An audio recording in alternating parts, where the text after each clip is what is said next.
What would happen if the world's most influential tech mogul, Elon Musk, found himself on the wrong side of the law? What would he do if faced with a fine that could change everything?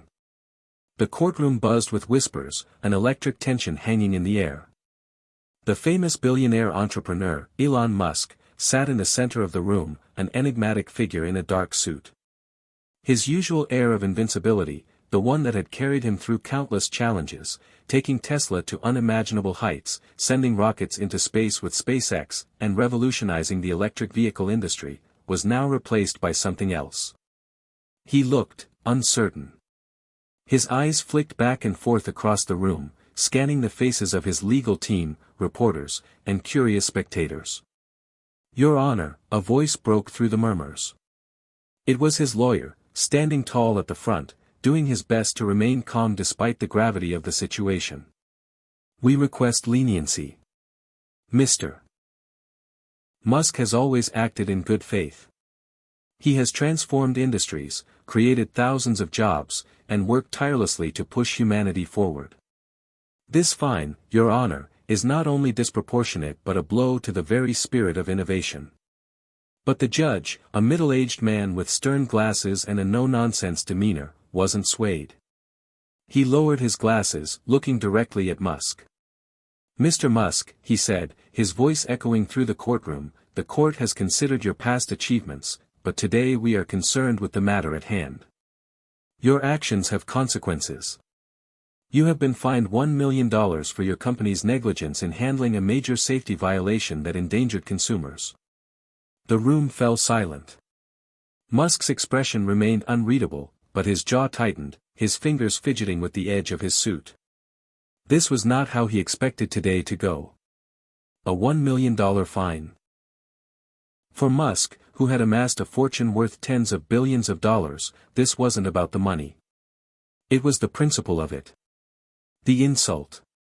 The accusation. He'd built his empire by pushing boundaries, by taking risks, by thinking differently. And now, here he was, facing a court that saw things in black and white, devoid of the vision and drive that had fueled his career.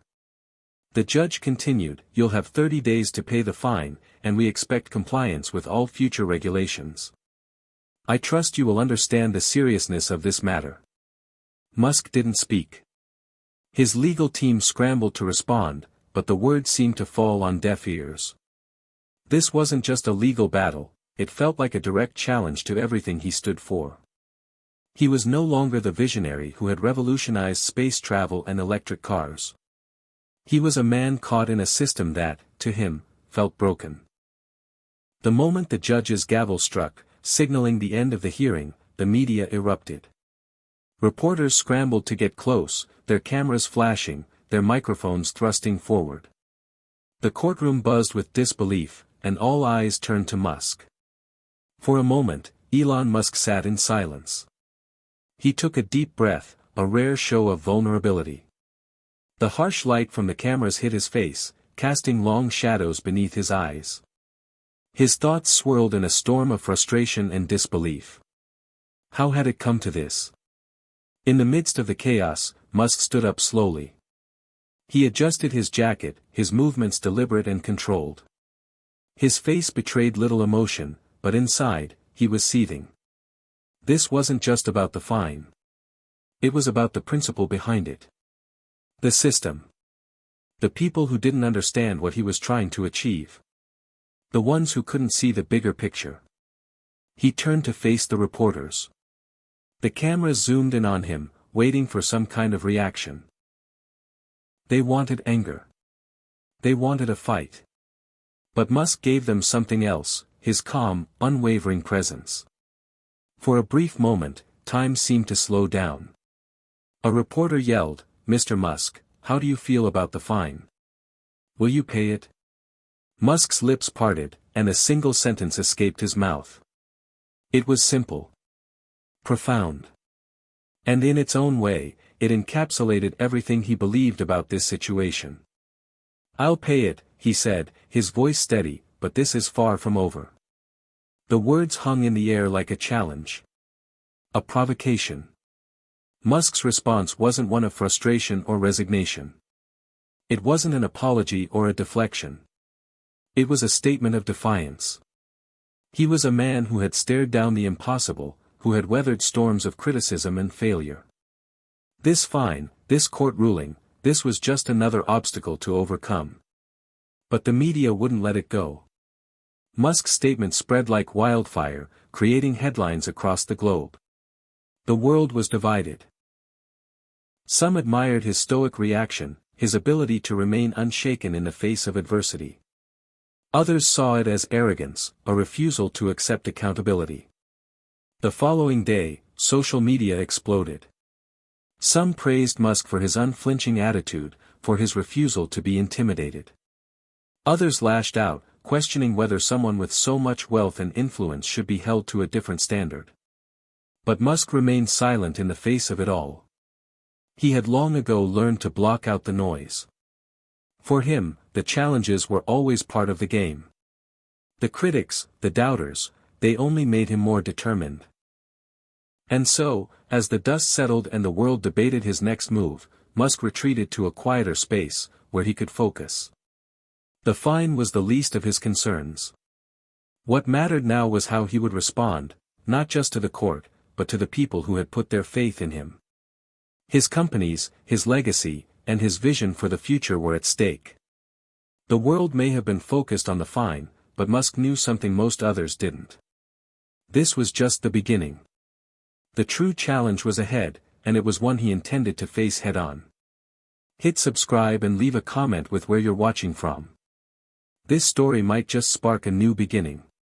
What's one thing that always pushes you forward, even when things get tough? The first chapter was done, but the road ahead was far from clear.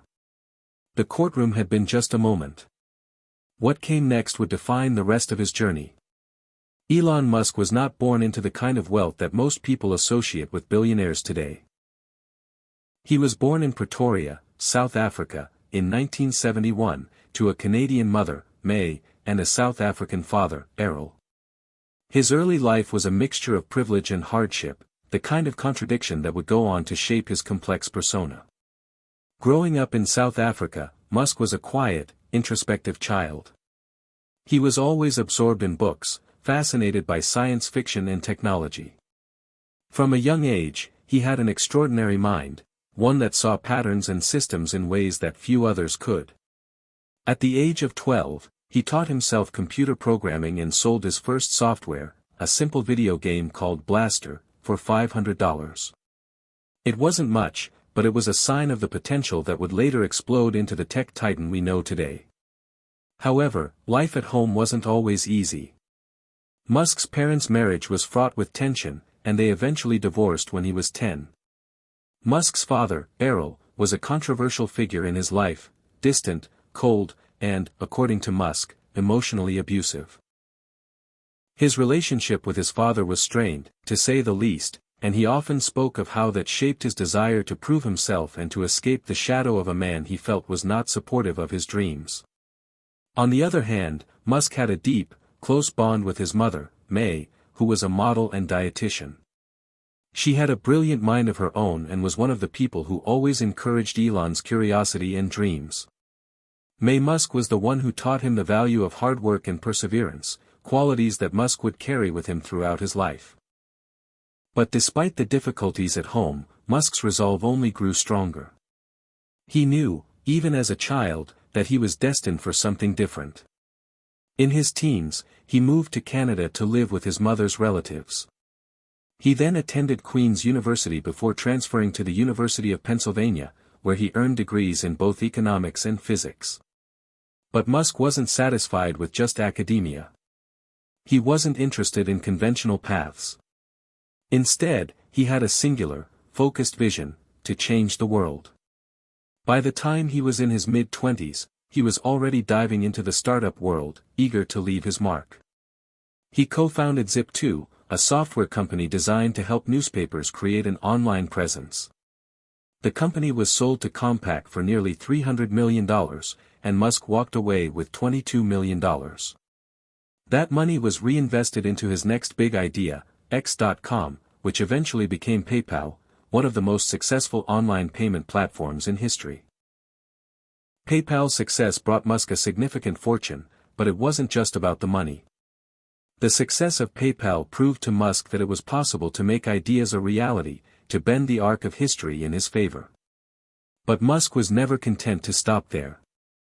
For him, building wealth was just a byproduct of his true mission, to push humanity forward. In 2002, Musk founded SpaceX, with the aim of making space travel affordable and ultimately enabling human life on Mars. A few years later, he took over Tesla, a company struggling to survive in the electric vehicle market. Musk didn't see these ventures as business opportunities. For him, they were about something bigger, changing the trajectory of human civilization itself. Through all his successes, Musk also faced incredible failures. SpaceX suffered multiple failed rocket launches, and Tesla was on the verge of collapse many times. He was ridiculed by critics who said that his lofty goals were simply too ambitious. But Musk pushed forward, believing that failure was not a setback but a necessary part of the process. In fact, he often referred to failure as the mother of invention. To him, every setback was a lesson, a stepping stone toward achieving the impossible. Throughout these early years, Musk's personal life was no less turbulent. He married Justine Wilson in the late 1990s, and they had 5 children together. Their marriage ended in divorce in 2008, a painful chapter for Musk, who had already been juggling the pressures of his burgeoning companies. He would later marry actress Tallulah Riley twice, before their final separation in 2016. Musk's relationships were often strained, especially as he grew more consumed with his work. He once admitted that he would often spend 100-hour weeks working, leaving little time for his family or friends. But despite his personal struggles, Musk's vision for the future never wavered. He was determined to make an impact, to leave a legacy that would shape the world for generations to come. Whether it was the creation of the Hyperloop, a high-speed transportation system, or the development of Neuralink, a company focused on merging the human brain with artificial intelligence, Musk never stopped dreaming. And while many of his ideas were criticized as unrealistic, they were always underpinned by his core belief that humanity had the potential to achieve greatness if it could only break free from the limitations of the present.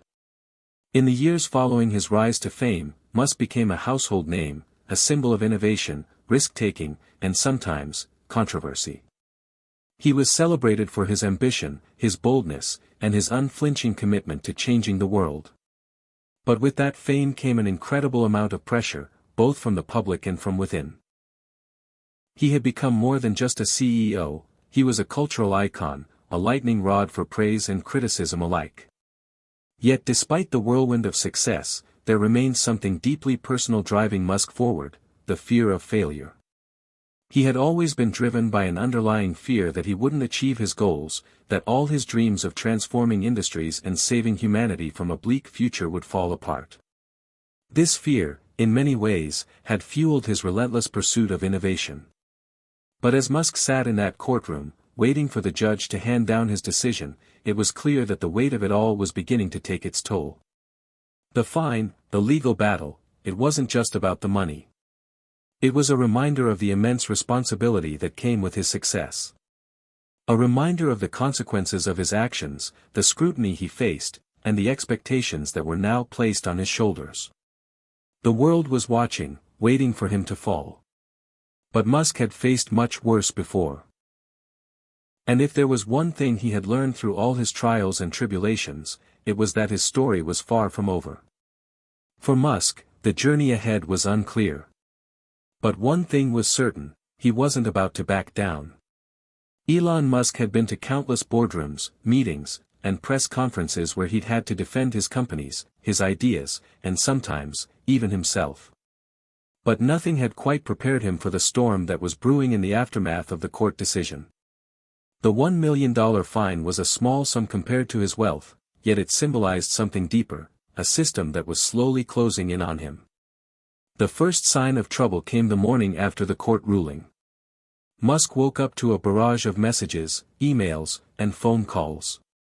Tesla's stock had dropped 5% overnight, not because of the fine itself, but because of the media storm surrounding the courtroom drama.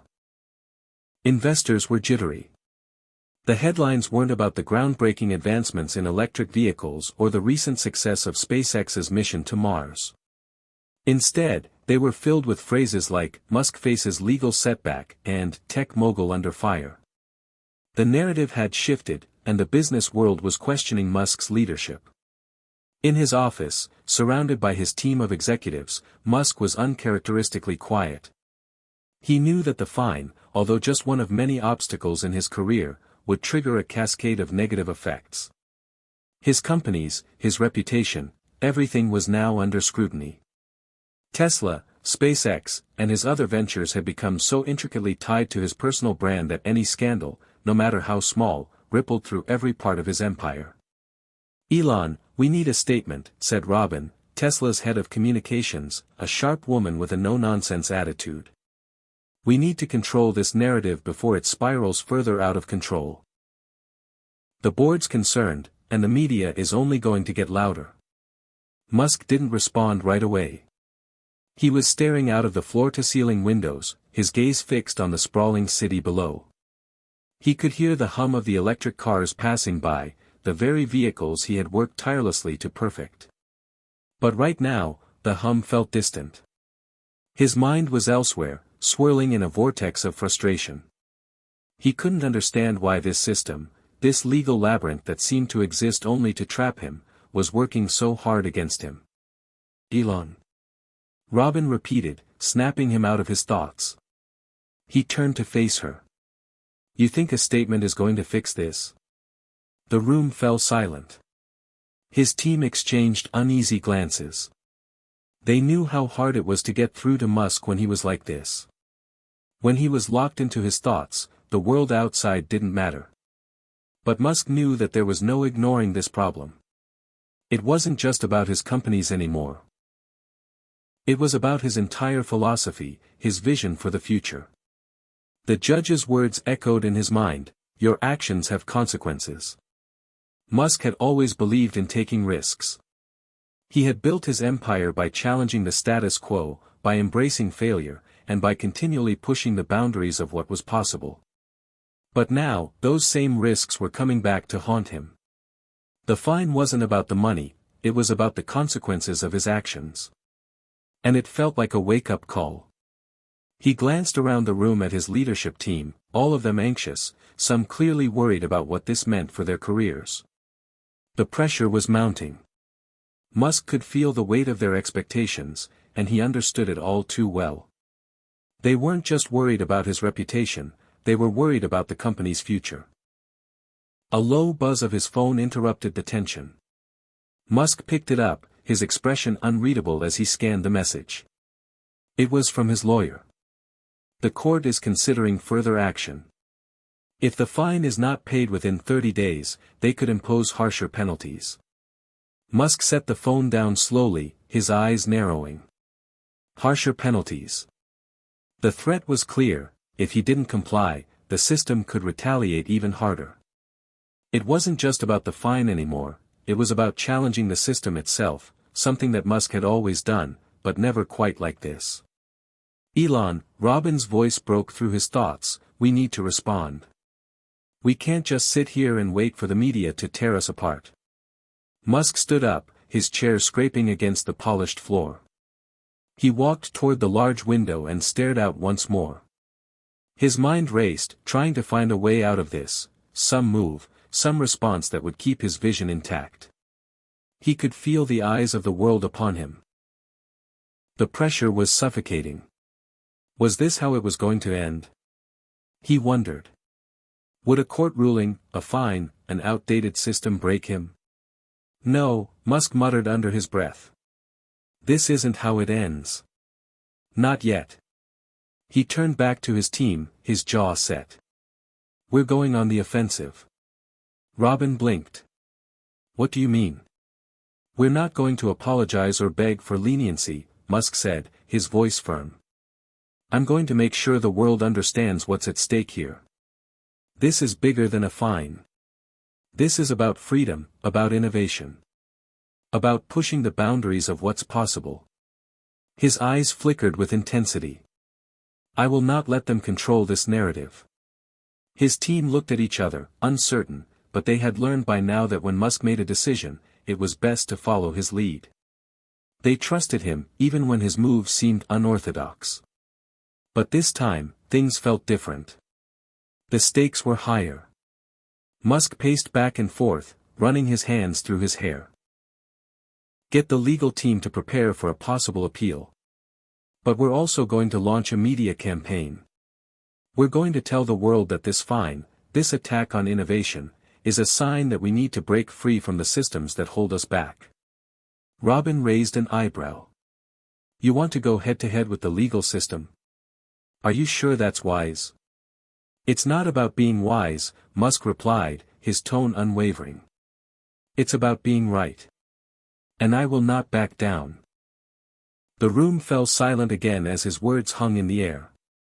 Musk had always been a man who didn't shy away from a fight. But this was different. This was no longer just about competing in the business world. This was about standing up against a system that he believed was out of touch with the future. A system that didn't understand the need for disruption, for the kind of radical change he was trying to bring about. And yet, the weight of that system was undeniable. Musk knew that taking this battle public would come with consequences. It would draw attention. It would ignite a firestorm of debate. But there was no turning back now. Elon Musk had always been a man who thrived in chaos. This was just another challenge, a new battleground where he would fight for his vision, for his future, and for the future of humanity itself. The battle had just begun. The days following Elon Musk's decision to go on the offensive were anything but ordinary.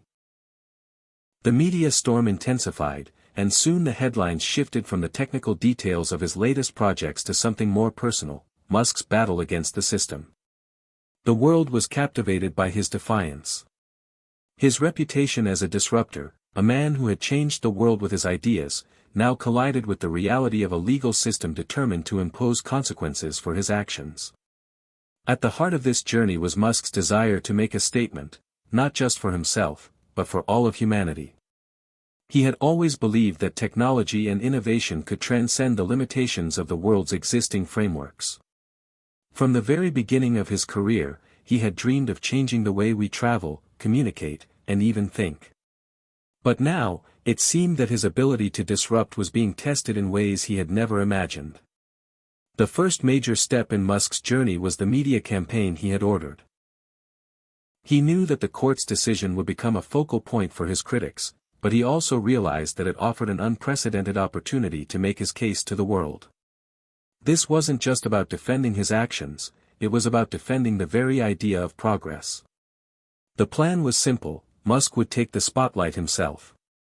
He would appear on major talk shows, give interviews with influential media outlets, and even post messages on social media channels directly addressing the public.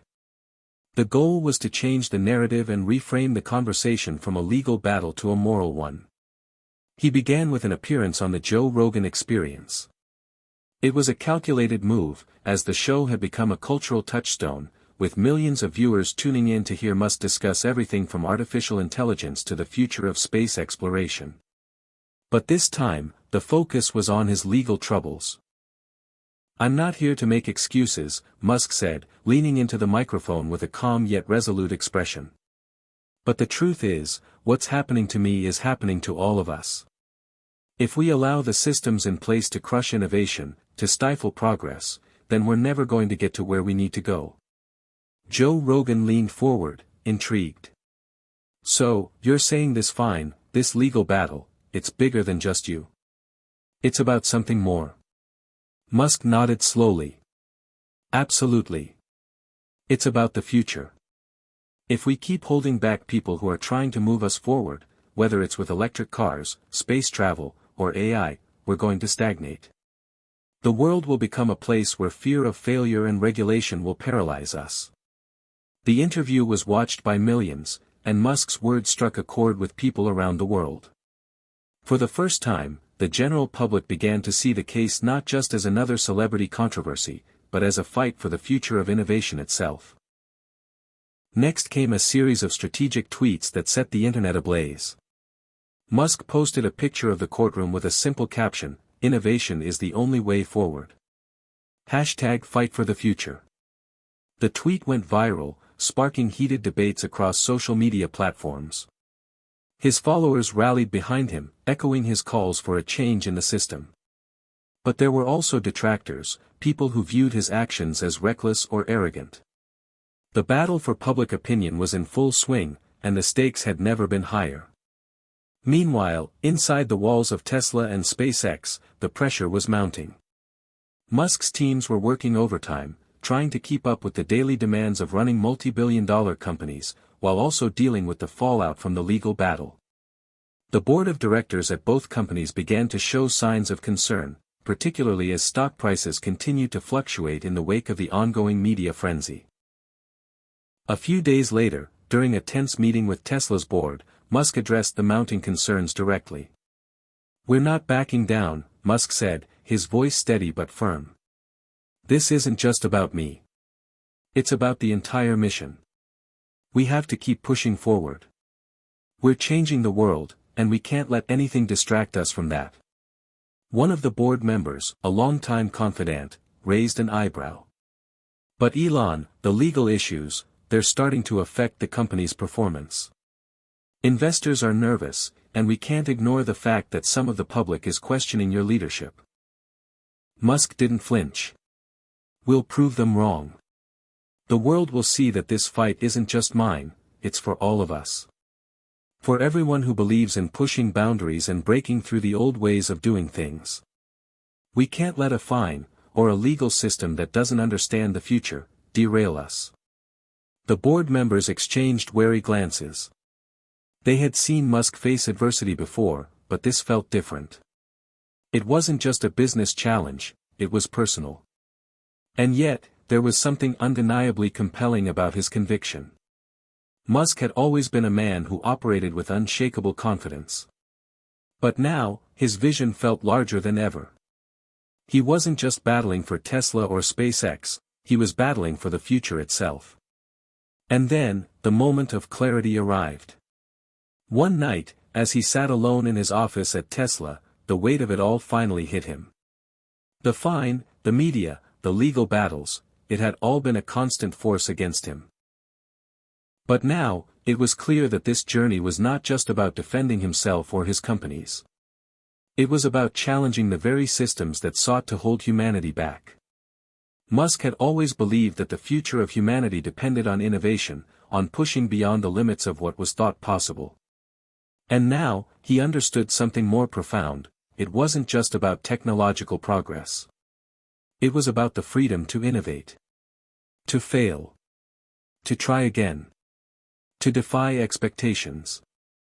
He stood up from his desk, walked to the window, and looked out at the vast expanse of the city below. A city that, in many ways, symbolized everything he had worked toward. A place where ideas could flourish, or be stifled. It was time for the next step in the journey.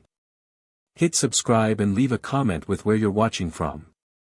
What do you think is the most important factor in pushing through life's challenges: persistence, timing, or something else? The stakes had been raised. And now, it was all or nothing. The storm of public attention, fueled by Musk's media blitz, had reached its apex.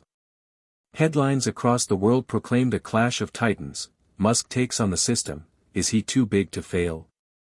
In the court of public opinion, the line between hero and villain blurred. To some, he was a crusader for progress, an iconoclast standing up to an outdated system. To others, he was a reckless billionaire whose ambition had finally caught up with him. The narrative was no longer just about a fine, it was about the nature of innovation itself and whether society could continue to move forward in the face of regulation, corporate control, and the ever-present weight of traditional institutions. It was late one evening when the emotional climax of this journey struck with unanticipated force. Musk had been in a whirlwind of interviews and meetings, but tonight he found himself sitting alone in his office, staring at the screen of his phone. His eyes were tired, his thoughts racing as the realities of the battle ahead slowly sank in. There was no turning back now. He had just received an unexpected text message from his lawyer, which simply read, "The judge has ruled on further action." They're imposing a temporary injunction, an official halt on any new projects until further notice. The words hit him like a thunderclap. A temporary injunction. The very concept was a blow to the heart of everything he believed in. His life's work, his dreams for a sustainable future, his plans for space travel, his vision of the world revolutionized by cutting-edge technology, had all been put on hold. Musk stared at the screen, his grip tightening around the phone. The weight of the moment felt suffocating. He had built Tesla and SpaceX on the premise that anything was possible, that with enough determination and innovation, barriers could be broken. And yet, here he was, a man whose very efforts to push humanity forward were now being held back by a legal system that didn't understand his drive, his passion, or the future he envisioned. A wave of frustration and helplessness washed over him. His thoughts spiraled. How could they do this? He thought bitterly. Why does the world fear progress so much? Why does the system always fight to keep things stagnant? His mind raced through the countless moments in his life when he had faced challenges. From his early days at PayPal to the founding of SpaceX and Tesla, he had been told over and over that his dreams were impossible. And yet, time and again, he had defied the odds. Now, though, he faced something far more insidious. A system that could cripple his progress not with technical limitations, but with bureaucracy and legal action. He had always been a fighter, but this was a battle against a machine that seemed endless, impersonal, and relentless. His phone buzzed again, and this time, it was a notification from Twitter. It was a message from one of his followers, a young engineer who had been following his career for years. The message read, "Elon, don't give up. You've inspired so many of us to believe in the impossible. If you can't fight for us, who will?" Musk stared at the message, and a sense of calm began to settle over him, despite the turmoil inside. He had always been more than just a businessman. To his followers, to his supporters, he wasn't just a CEO. He was a symbol of what was possible when you refused to accept the status quo. And now, more than ever, he realized that this battle wasn't about him. It was about everyone who had ever dared to dream, to push the boundaries, to try something new. He couldn't let them down, not now, not when so many were watching, hoping for something more. He leaned back in his chair, his eyes closing for a moment as he took a deep breath. The weight of the moment didn't disappear, but a new resolve began to build inside him. I can't give up, he thought. Not now. Not when everything I believe in is at stake. There was a knock at the door. Elon. Robin's voice called from the hallway. You've got a call with the investors in 5 minutes. They're anxious about the injunction. You okay? Musk stood up, walking to the door and opening it. His team had always seen him as the unflappable leader, the one who always knew what to do, who never hesitated. But today, even he felt the weight of the uncertainty pressing down on him.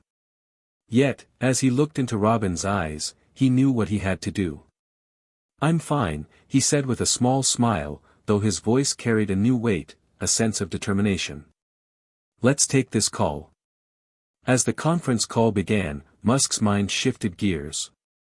The voices on the other end were laced with concern, with questions about the future of Tesla, SpaceX, and the millions of dollars at stake.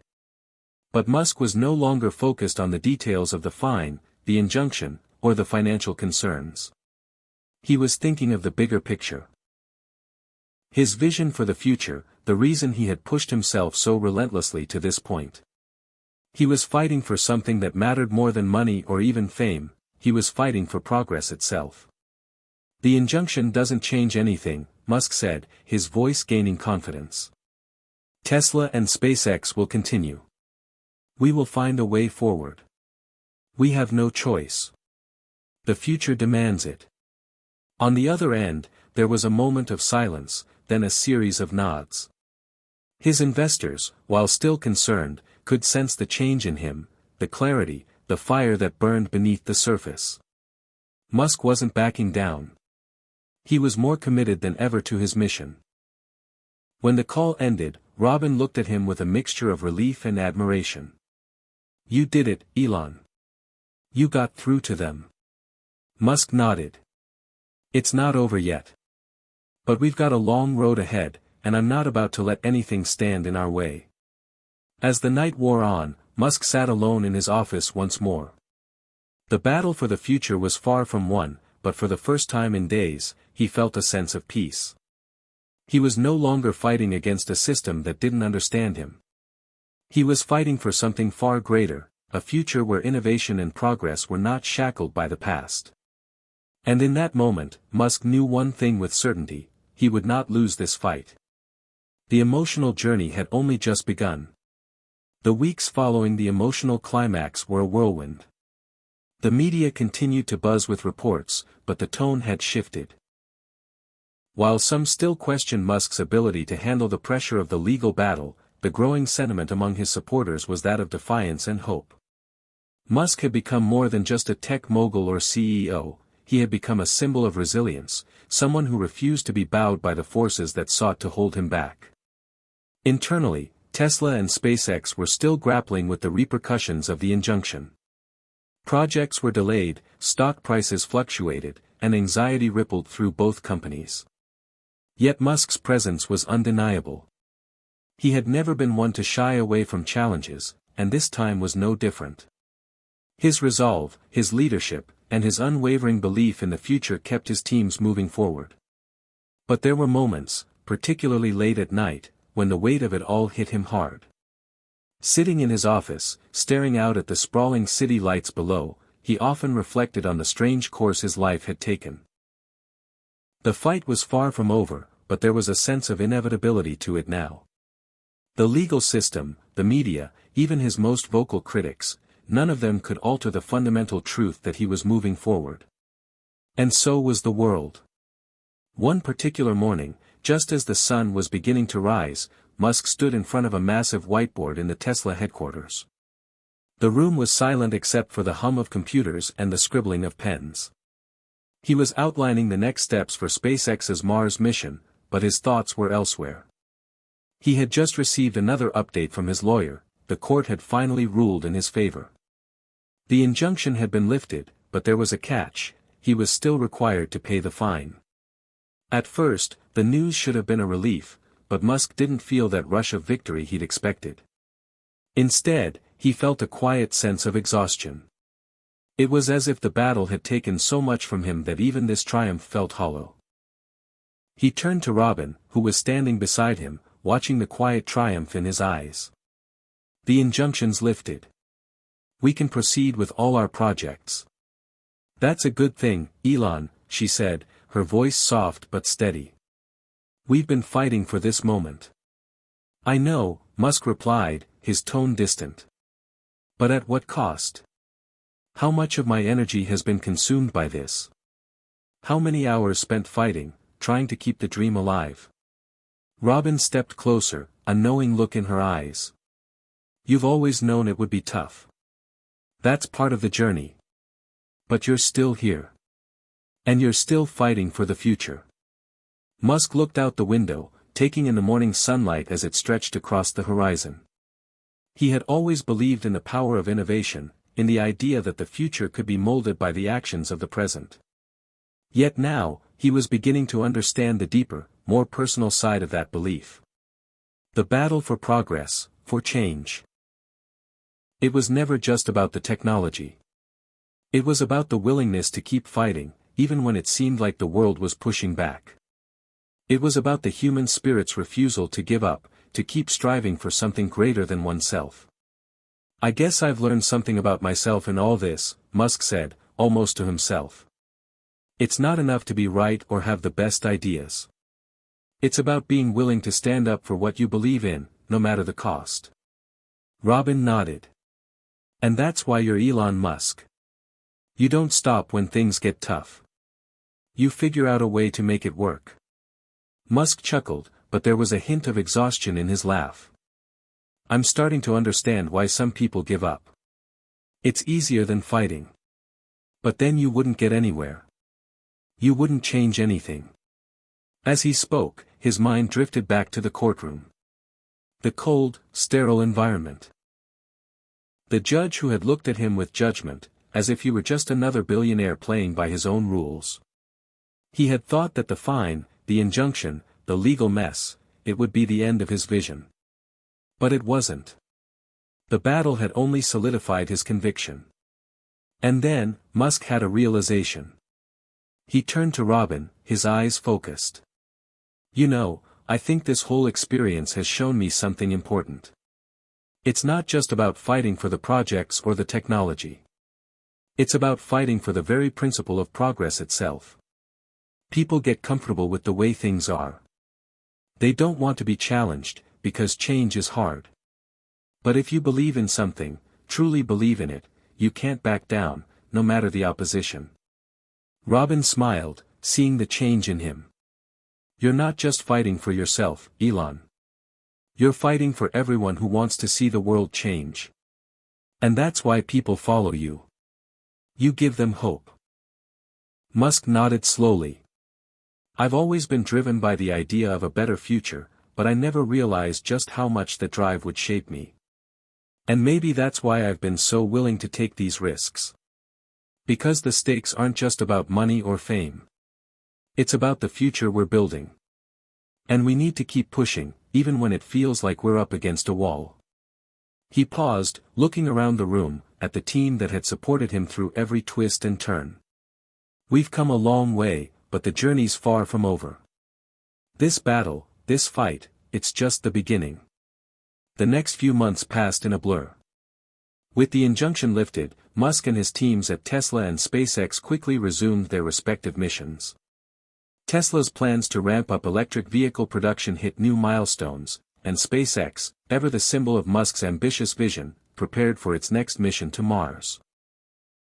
Despite the victory in court, the real triumph came not from the lifting of the injunction or the financial settlement, but from the realization that Musk's true strength wasn't in his wealth or fame, it was in his unyielding belief that progress, no matter the cost, was worth fighting for.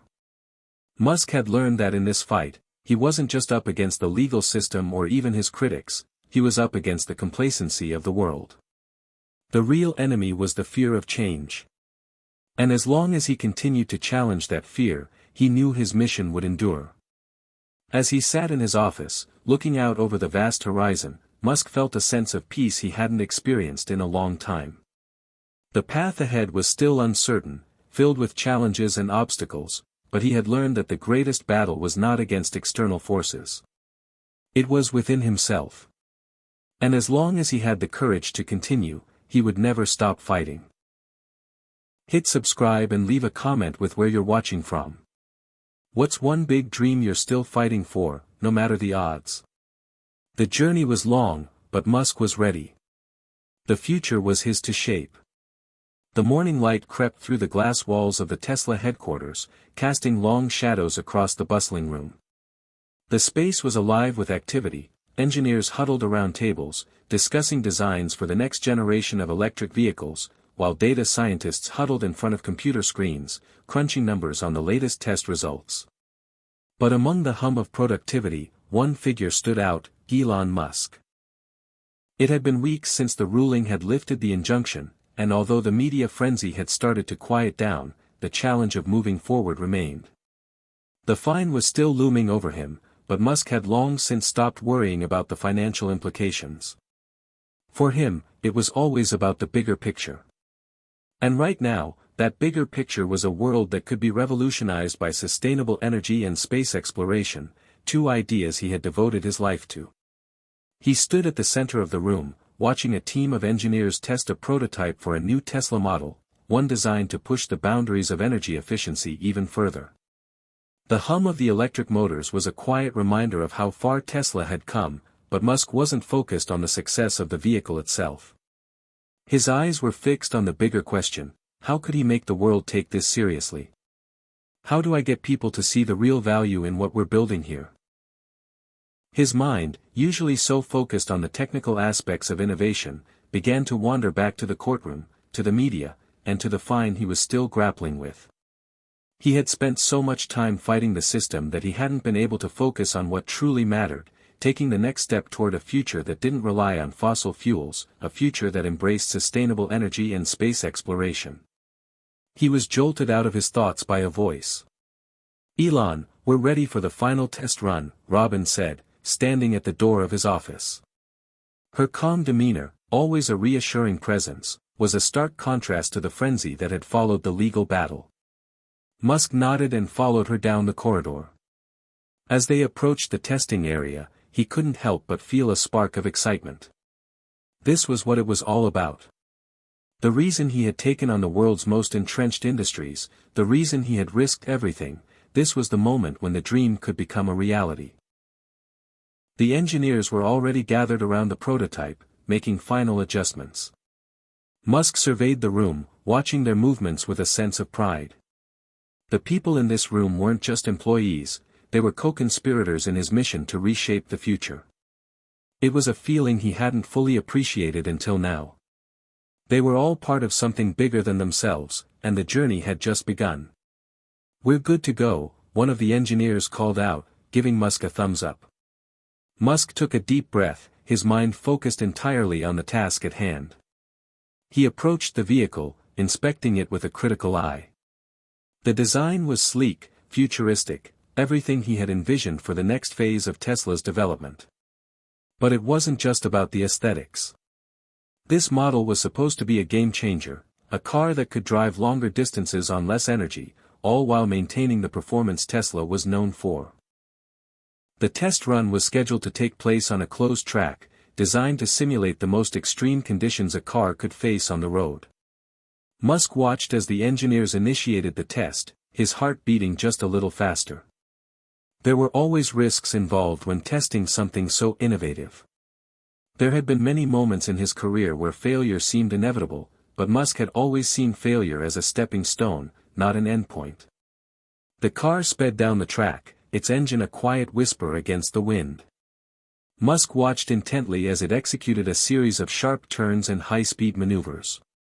His breath caught as the vehicle passed the final test. The car was holding its own, performing at levels far beyond what had been expected. The engineers cheered, and Musk allowed himself a small smile of satisfaction. This was progress. This was the future he had been fighting for, right here in front of him. But as he stood there, watching the prototype's success, a voice inside his head reminded him of something crucial. The fine, the court case, the media circus, it was all a distraction from the real purpose. It wasn't just about proving a point or making headlines. It was about showing the world that there was a better way. And as much as Musk had fought the legal battle, it was the work in front of him, the innovation, the breakthrough moments like this, that would truly define his legacy. Later that evening, as Musk sat alone in his office, his thoughts turned back to the global implications of what Tesla and SpaceX were trying to accomplish.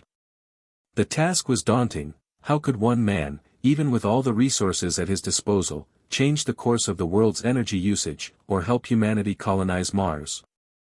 How could he take the lessons learned from a legal battle and turn them into something tangible? The answer, Musk realized, wasn't in fighting against external forces. It was in doubling down on the work that mattered. If there was one thing the court case had shown him, it was that he could never afford to be distracted by the noise. His mission was bigger than the headlines, bigger than the naysayers. The future, Musk now understood, wasn't just about the technologies he created. It was about fostering a mindset, one that rejected complacency and embraced the idea that anything was possible. It was about the kind of change that required patience, resilience, and, above all, a refusal to settle for the status quo. Musk smiled to himself, feeling a renewed sense of purpose. The road ahead was still long, and many obstacles remained. But as long as he kept his focus on what truly mattered, on the potential for a better future, there was nothing that could stand in his way. As the office lights dimmed and Musk prepared to leave for the night, one thing was clear: the fight for progress was far from over, but he was ready for whatever came next. The journey of innovation had just begun. The air was crisp in downtown San Francisco, where the world's tech elite had gathered for the annual Future Frontiers Summit. CEOs, innovators, venture capitalists, and media swarmed the Moscone Center, all hoping to witness the next big announcement, the kind of moment that made stock tickers dance and headlines scream across global networks. Elon Musk arrived without fanfare. No entourage, no PR team. Just him, wearing a black jacket and his signature quiet confidence. While other tech leaders mingled, Musk kept to himself backstage, running through notes in his head. He wasn't here to play it safe. He was here to shake the world, again. This wasn't just another keynote. It was his response. Not to the judge's ruling. Not even to the $1 million fine that still hovered over his public narrative like a cloud. It was his answer to the system itself. He walked onto the stage to a standing ovation. The crowd's energy buzzed with curiosity. Rumors had been flying for days. Some said he was launching a new AI startup. Others speculated it was a new Tesla product. A few believed he was about to announce a full migration plan to Mars. No one was ready for what came next. Musk stood silently for a beat, letting the room settle. Then he said, "What if I told you the government's not ready for what's coming, and they're the biggest threat to innovation we face?" Gasps rippled through the audience. That wasn't the hook they'd expected. Musk, ever the tactician, had decided not to just dance around the issue, but to confront it, head-on. He paced the stage slowly, almost casually. "For years," he continued, "I've operated under the assumption that as long as we make progress, real, undeniable progress, regulators would either help or stay out of the way.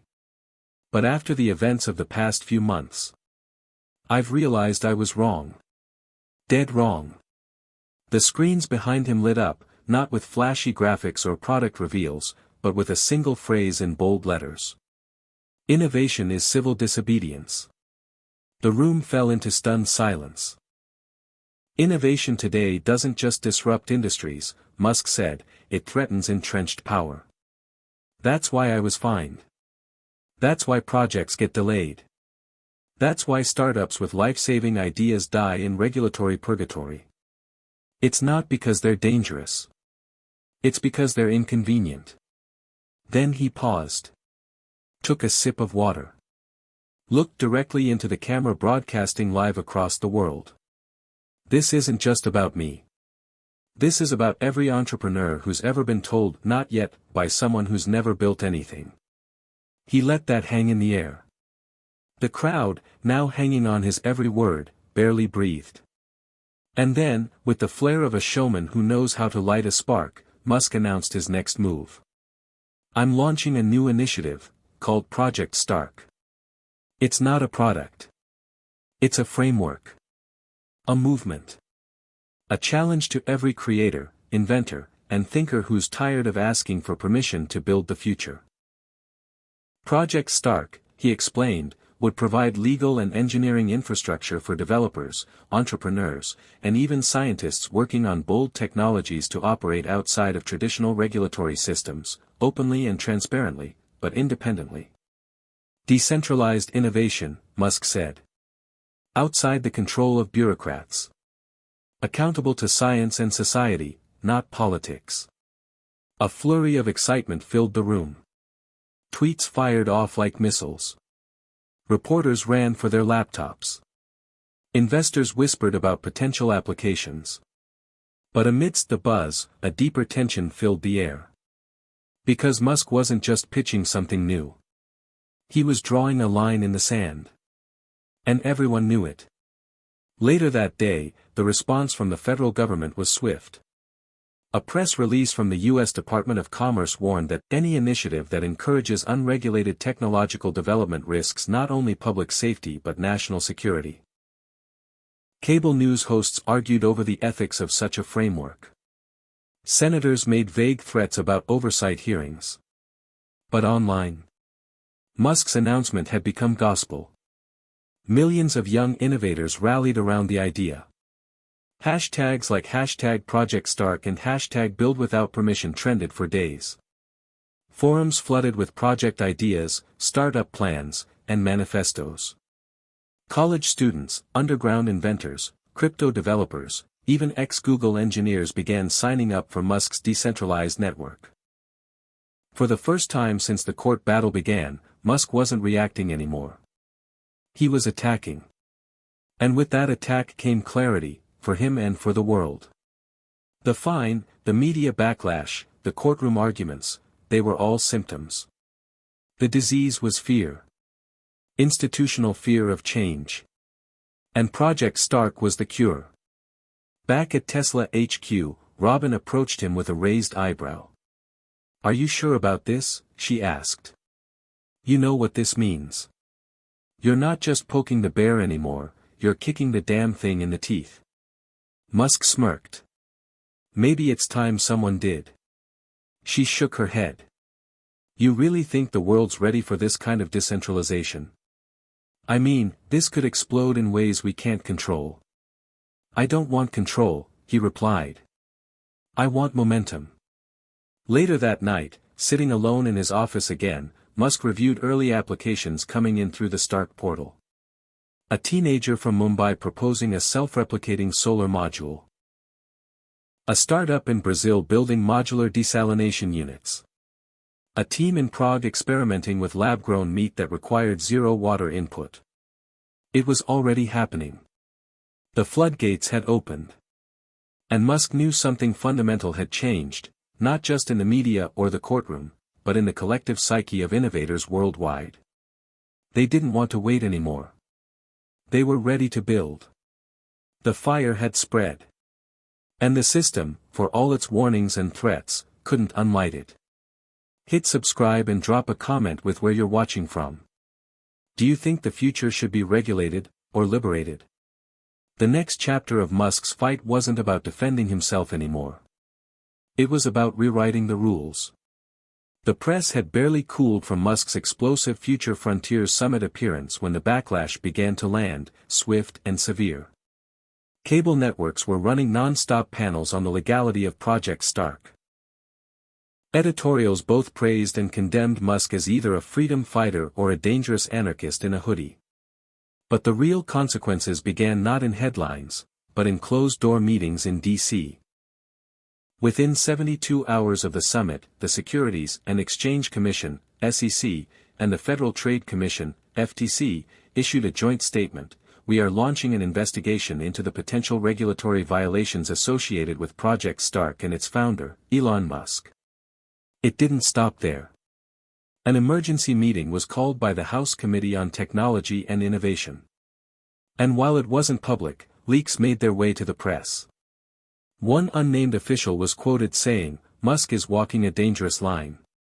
We can't let one man circumvent the entire regulatory apparatus of the United States." Musk saw it all coming. In fact, he was counting on it. As he sipped a coffee in the SpaceX cafeteria with Robin, he was almost relaxed. "They're going to come at you hard, Elon," she said, scrolling through her phone. "This isn't a traffic ticket. They're talking about criminal charges if Project Stark operates without compliance." Musk shrugged. "They can threaten all they want. But they can't stop ideas." She leaned in, her voice lower. "You know that's not exactly true. They've shut down people before. Big people. People with influence."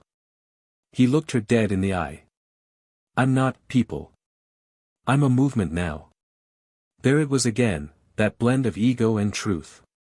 Musk wasn't just leading a company. He was leading a rebellion. And in doing so, he had made himself a target not just of regulators, but of the entire global establishment that preferred disruption to happen at a manageable pace.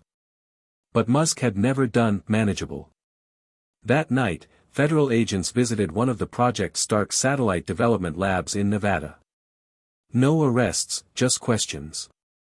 But the message was clear: we're watching. The developers posted the visit online, along with a live video of the conversation. It went viral in under an hour. The video showed a young engineer, barely out of college, nervously answering questions while keeping a calm, respectful tone. She ended the video with one sentence. We're not building bombs. We're building a future you don't understand. It became a meme. A slogan. A t-shirt. Even people who didn't care about Tesla or rockets started paying attention. Something was happening. Something big. But not everyone was cheering. Back at Tesla headquarters, the board was getting nervous. Investors began pushing back. The company's stock, already volatile, dipped 14% in a single day. Calls from major institutional shareholders poured in. Elon, said Daniel Clark, one of Tesla's earliest backers, on a tense Zoom call. You're playing chicken with the government. You're gambling Tesla's future on a philosophy. Musk didn't blink. Progress is a gamble. Always has been. If we waited for permission every time, we'd still be riding horses and burning whale oil. You're not a rogue coder in a garage anymore, Clark snapped. You have shareholders. Responsibilities. You could crash this whole thing. Then maybe the system needs to crash, Musk replied, blunt as ever. Because the system's built to favor the status quo. And I don't do status quo. The call ended in awkward silence. No one dared challenge him directly. Not yet. But the boardroom tension was reaching a boiling point. Robin walked into his office that afternoon with a folder. Okay, she said. So here's where it gets real. I pulled the internal forecasts. If Stark continues as is, we risk losing $3.2 billion in major investor backing over the next 6 months. Musk leaned back in his chair. So we build leaner. That's not all. She sat down across from him, brows furrowed. I got wind that the DOJ is considering labeling Stark as a national risk. If that happens, it opens the door for a full shutdown of your companies under emergency powers. He raised an eyebrow. Emergency powers?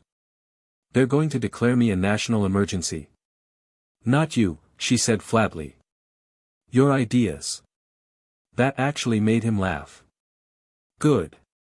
That means we're doing something that matters. But under the bravado, even Musk knew the stakes were rising. He wasn't just rattling cages anymore, he was punching holes in them. So he did what he always did when things got too big for boardrooms and press releases. He went to the people. He opened Twitter, X, as he stubbornly insisted on calling it, went live, and spoke directly to the world. Let's get something clear. I'm not anti-government. I'm anti-stagnation. The fine? I paid it. The court? I respected it.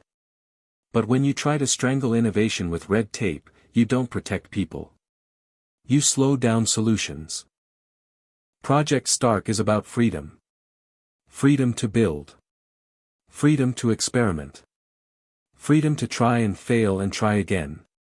That's how we got here. And that's how we'll go farther. So if they want to stop this, they'll have to admit something out loud. They don't trust the people. And I do. The video reached 20 million views in 12 hours. He closed with a challenge, build something this week. Post it. Tag it with hashtag StarkBuild. Let's show them how fast the future moves when we stop waiting. And the world responded. Kids posted videos of homemade solar generators. Hackers prototyped open-source self-driving algorithms. Independent labs released blueprints for clean water devices. One teenager in Turkey even built a drone-powered mobile hospital unit using Musk's open-source Tesla motor system. It was chaos. Beautiful, brilliant chaos. And in the heart of it all, Elon Musk sat alone in his office again, watching the storm unfold, not with fear, but with fierce satisfaction. Because for the first time in months, he wasn't reacting to the system. He was making the system react to him. Hit subscribe and tell us, do you think disruption is worth the risk? Or is there a line innovators shouldn't cross? He knew now, he had gone too far for safety. But maybe that's exactly how far he needed to go. Elon Musk always knew pushing boundaries would make enemies. But he had underestimated just how many, and how powerful, they would be. The morning after his viral #StarkBuild live stream, the message was clear: he'd crossed a line. Not in the eyes of his followers, who were now evangelizing Project Stark like a digital gospel. But in the eyes of those who held the levers of law, regulation, and financial control. At 6:45 a.m., his legal advisor, Valerie Nguyen, called him with a tone that was unusually clipped. "They're preparing an injunction," she said. He didn't even need to ask who they were. "Based on what?" Musk replied. "They're using national security language. Something about Project Stark encouraging unregulated technological activity that could endanger infrastructure. It's vague on purpose. Classic pretext." "Which agency?" he asked, already pacing. "Homeland Security and the DOJ. But I wouldn't be surprised if they've looped in the NSA and the DoD by now." There was a beat of silence between them. This wasn't a slap on the wrist. This was institutional escalation. Valerie lowered her voice. "They might be setting you up for an indictment, Elon." He stopped pacing. "For what?" "For creating a system that potentially undermines federal regulatory control. Think about it, if they spin this right, they could frame you as enabling tech anarchists. This goes beyond civil penalties. They could hit you with conspiracy charges. RICO.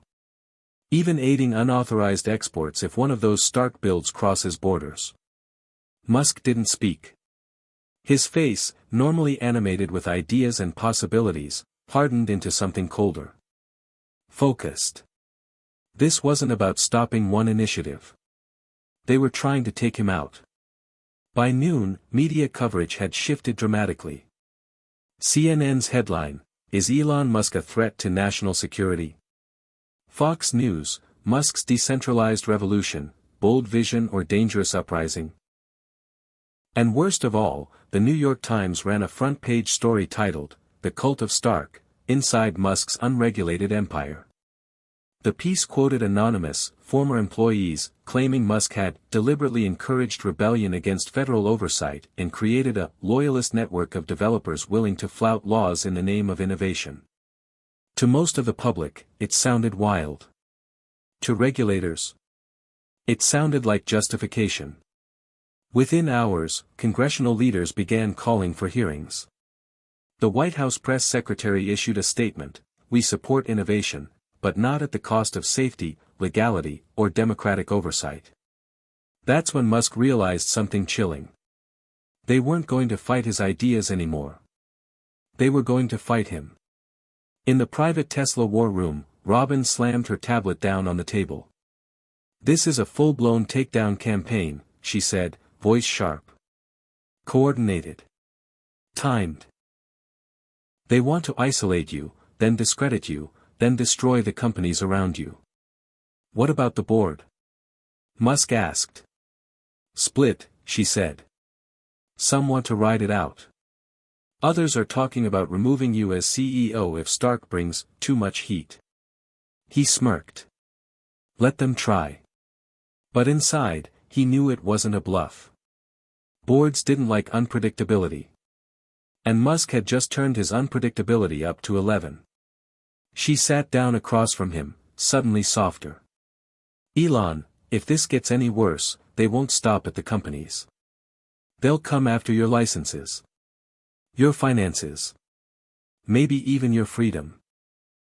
He looked at her, the fire in his eyes unwavering. "Then I guess we find out how much freedom is worth." That night, a whistleblower emerged. Not from Tesla. Not from SpaceX. From the Department of Energy. A mid-level data scientist named Andrew Kilmer leaked an internal memo suggesting the government had been planning to stifle Musk's influence before Project Stark even launched. The memo, dated 2 weeks before the court ruling, referenced Musk as a destabilizing vector in federal energy strategy. The leak hit the internet like a lightning strike. Suddenly, it wasn't just a story about a tech billionaire going rogue. It was about a government afraid of losing control. Twitter/X erupted. Hashtags like hashtag free innovation and hashtag Musk memo started trending. Even people who had never owned a Tesla or watched a SpaceX launch started asking, is Elon Musk being silenced because he's right? In response, Musk took to the live stream again. This time, he wasn't alone. On camera with him were engineers, doctors, teachers, and young inventors from around the world. Real people using Project Stark infrastructure to build real solutions, things like portable clean energy units for villages in Kenya, drone-based defibrillators in Sweden, and AI tools for diagnosing rare diseases in rural India.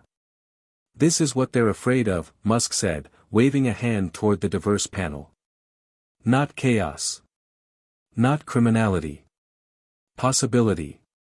They fear a world where progress isn't owned by bureaucrats, but by people. Then he turned directly to the camera. They want to make me the villain. Fine. But what happens when you see through the script? When you realize the villain is whoever tries to stop this? He paused. I paid your fine. I sat in your courtroom. I answered your questions. Then came the line that broke the internet. But I don't ask for permission to build the future. And I never will again. The screen cut to black. And just like that, Musk had rewritten the narrative once more. Robin was the last to leave Tesla HQ that night. As she walked out, she paused and looked back at the building, lights still glowing in the executive wing. She wasn't sure if they were building a company, a movement, or a revolution. But one thing was clear. They weren't going back. The lines were drawn.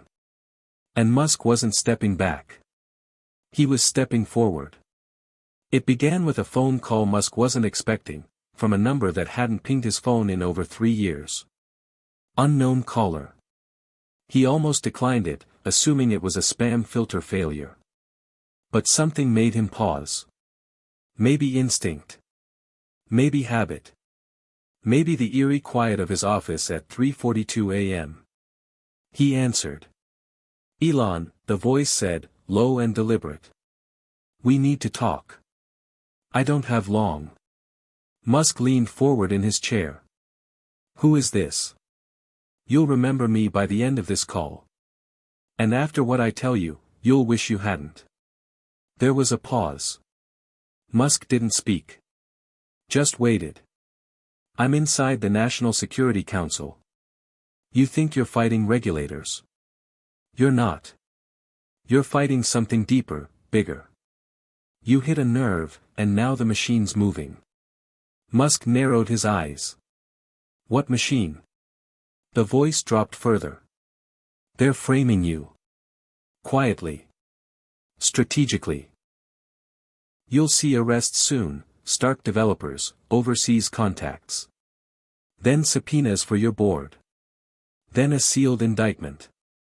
They're building a case not just to stop Stark, but to strip you of everything. Companies. Patents. Even your citizenship if they can find a legal pathway. Musk let out a low breath. Why? Because you proved you don't need them. And that's unacceptable. The voice clicked off. Just like that. No name. No confirmation. Just static and silence. But it was enough. Musk wasn't prone to paranoia, but he knew strategic pressure when he saw it. Over the years, he'd weathered media storms, class action lawsuits, stock manipulation, and bitter legal showdowns. But this? This was different. This was war. The next morning, news broke of a Department of Justice probe into one of Project Stark's international labs, this one in Lithuania, working on decentralized encryption tools. 2 developers were detained for possible export of sensitive cyber technologies. The media spun it hard. Elon's empire fuels dark web weaponization, read one headline. On Reddit and Twitter/X, the counter-narrative grew just as fast. They're trying to kill Stark with fear.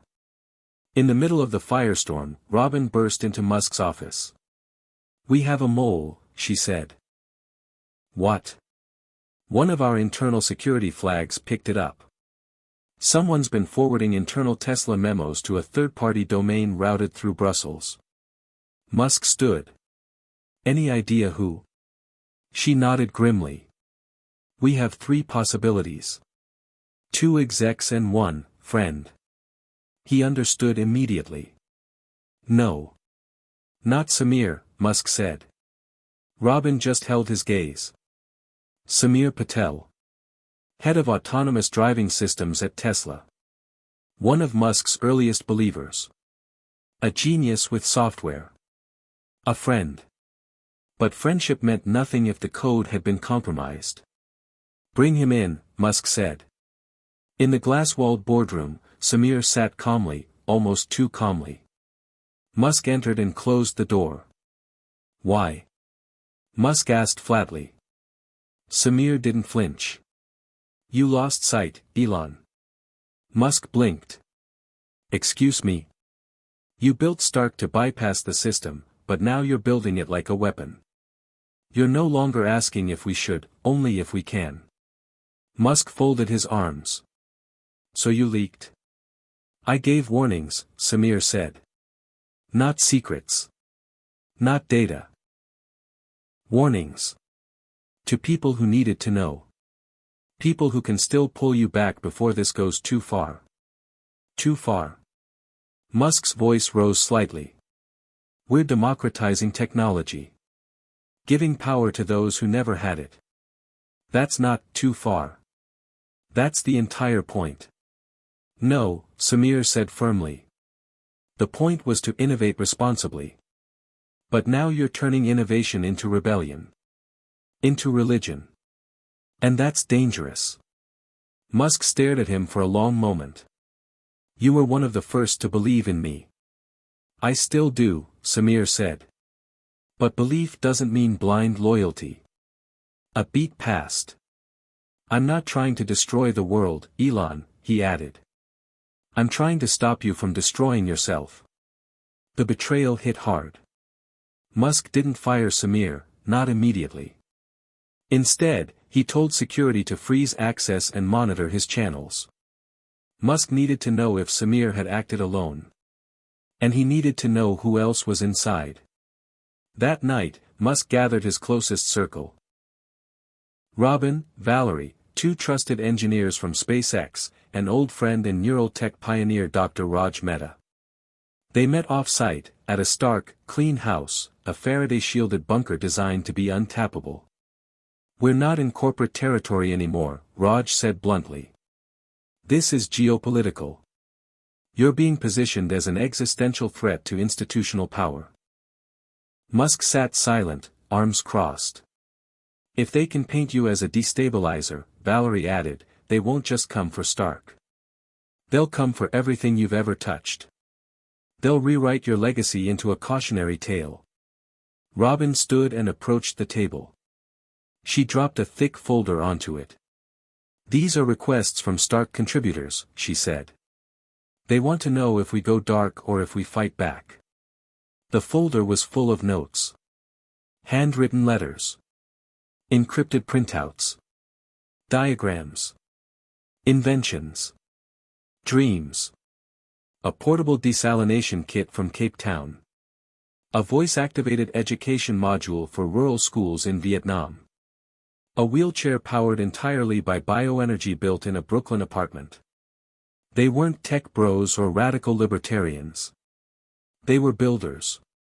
Musk opened a letter and read it aloud. You taught us we don't need to be rich to build something real. You gave us the blueprints. Now we just want to know, do we keep going? He closed the letter slowly. Yeah, he said. We keep going. But the war was escalating faster than he could react. The following day, the White House formally requested Musk appear before a special Senate committee on emerging threats. A subpoena was authorized. The charge, potential violation of federal oversight laws concerning decentralized technological development. The message was clear. Show up. Submit. Or prepare for war. Hit subscribe and comment your thoughts, should innovation answer to power, or power to innovation? As the sun set over Silicon Valley, Musk stood alone on the roof of the Tesla headquarters, looking out at a skyline lit by the very technology he helped create. But down below, the storm was gathering. And the next move would determine whether Elon Musk would be remembered as a visionary or a cautionary tale. The room was built for theater. Cameras lined the rear wall. The lighting was unforgiving. Rows of senators sat behind polished wood benches, flanked by American flags, ready to broadcast a spectacle to the nation. In the center, one chair. Elon Musk sat down in it, alone. The placard in front of him read, Mr. Elon Musk, CEO, Tesla, SpaceX, Neuralink, X Corporation. But today, he wasn't just a CEO. He was the lightning rod for the greatest ideological debate of the 21st century: does innovation belong to the people, or to the state? Senator Lorraine Glass, chair of the Special Committee on Emerging Threats, adjusted her glasses and leaned forward. Mr. Musk, she began, thank you for being here. Though I imagine, given the circumstances, you didn't have much choice. Musk raised an eyebrow. When history's watching, it's not really a burden. The audience behind him shifted. Some smirked. Some whispered. The tension in the room was thick enough to touch. Senator Glass continued. You've been accused of undermining federal regulations, creating a decentralized tech framework with global reach, and enabling the deployment of potentially dangerous innovations without oversight. Musk nodded. Correct. Except for one word. She blinked. Which? Dangerous. That was the tone of the hearing, composed defiance. Musk wasn't just defending himself, he was daring them to understand him. Senator Jameson, a war veteran and longtime proponent of strong government oversight, leaned in. Mr. Musk, you say Project Stark empowers innovation. But what happens when one of those empowered developers uses your infrastructure to release code that controls weapons? Or destabilizes an energy grid? What happens, Musk replied evenly, when they're working for a government and do the same thing, legally? Jameson scowled. That's not an answer. It's a better question. The room rustled. Glass tapped her gavel lightly. This is not a philosophical debate, Mr. Musk. It should be, he said. Because what you're afraid of isn't what I'm building. It's what it says about you, that progress no longer needs permission. Gasps. A few muffled chuckles. Even the journalists furiously typing looked up for a second. Meanwhile, outside the Capitol, thousands had gathered. Supporters waved signs that read #FreeTheFuture and Build Without Permission. Detractors marched under banners that read Tech needs rules and no CEO is above the law. The divide was generational, ideological, and growing sharper by the hour. On social media, the hearing was being live-streamed to over 80 million people worldwide. And then came the moment everyone would remember. Senator Glass leaned in, dropping her voice into a deliberate, prosecutorial tone. Mr. Musk, do you deny that Project Stark, under your leadership, has been used to develop technologies that have not been submitted to U.S. regulatory review? I don't deny it, he said. I reject the premise. The premise being that innovation needs permission slips. Gasps again. Mr. Musk, she said icily, do you believe you're above the law? No, he said. I believe the law is behind. Silence. And then, like clockwork, Senator Jameson delivered the blow. Then let me read you this. Section 13 of the National Innovation Protection Act, any individual or organization facilitating technological development without federal review shall be subject to federal prosecution. That was signed into law last month. Musk tilted his head slightly. A law written to stop me? Jameson didn't answer. Musk turned to the camera. You're not watching a hearing. You're watching a witch trial. And I'm not the one on trial, the idea is. The idea that people can build without gatekeepers. That progress doesn't have to wait for bureaucracy. Glass slammed her gavel. This is not your platform, Mr. Musk. He didn't stop. I paid your fine. I sat in your courtroom. I showed up here. But let's be honest, I'm not the one afraid of scrutiny. You are. Because every kid in a garage watching this knows they don't need DC's permission anymore. She raised her gavel again, but the feed had already gone viral. That night, in the corridors of power, the panic set in. Musk had turned the hearing into a rallying cry. He had used their own stage to make the government look like the enemy of progress. The polls began shifting. A majority of Americans under 40 now viewed Project Stark favorably. Donations to Musk-backed tech initiatives exploded. Even foreign governments began quietly reaching out, asking how they could partner with Stark's decentralized framework. But it wasn't all victory. That same night, Stark's cloud servers in Frankfurt were raided by German regulators. 17 contributors were questioned. 2 were detained. Files were seized. The message was clear. This wasn't just a US problem anymore. The world was watching. And reacting. Back in California, Robin confronted Musk in his glass-walled office. They're playing for keeps now, Elon, she said. Germany. France. Singapore. They're coordinating. This isn't just a government problem anymore. It's a global crackdown. Musk stared out the window. Good. That means they're scared. Don't romanticize it, she snapped. This isn't a movie. If you lose, you don't just get cancelled. You lose everything. Tesla. SpaceX. Neuralink. You could end up in prison. He turned slowly to her. I know. And for the first time in weeks, she saw it. The weight behind the fire. Later that night, Musk posted just one sentence on X. If they fear what we're building, then they know what's coming. It was reposted 100 million times in under a day. The Senate hearing was supposed to be the end. Instead, it was just the beginning of the biggest ideological tech war the world had ever seen. The air in Silicon Valley buzzed, not with electricity, but with tension.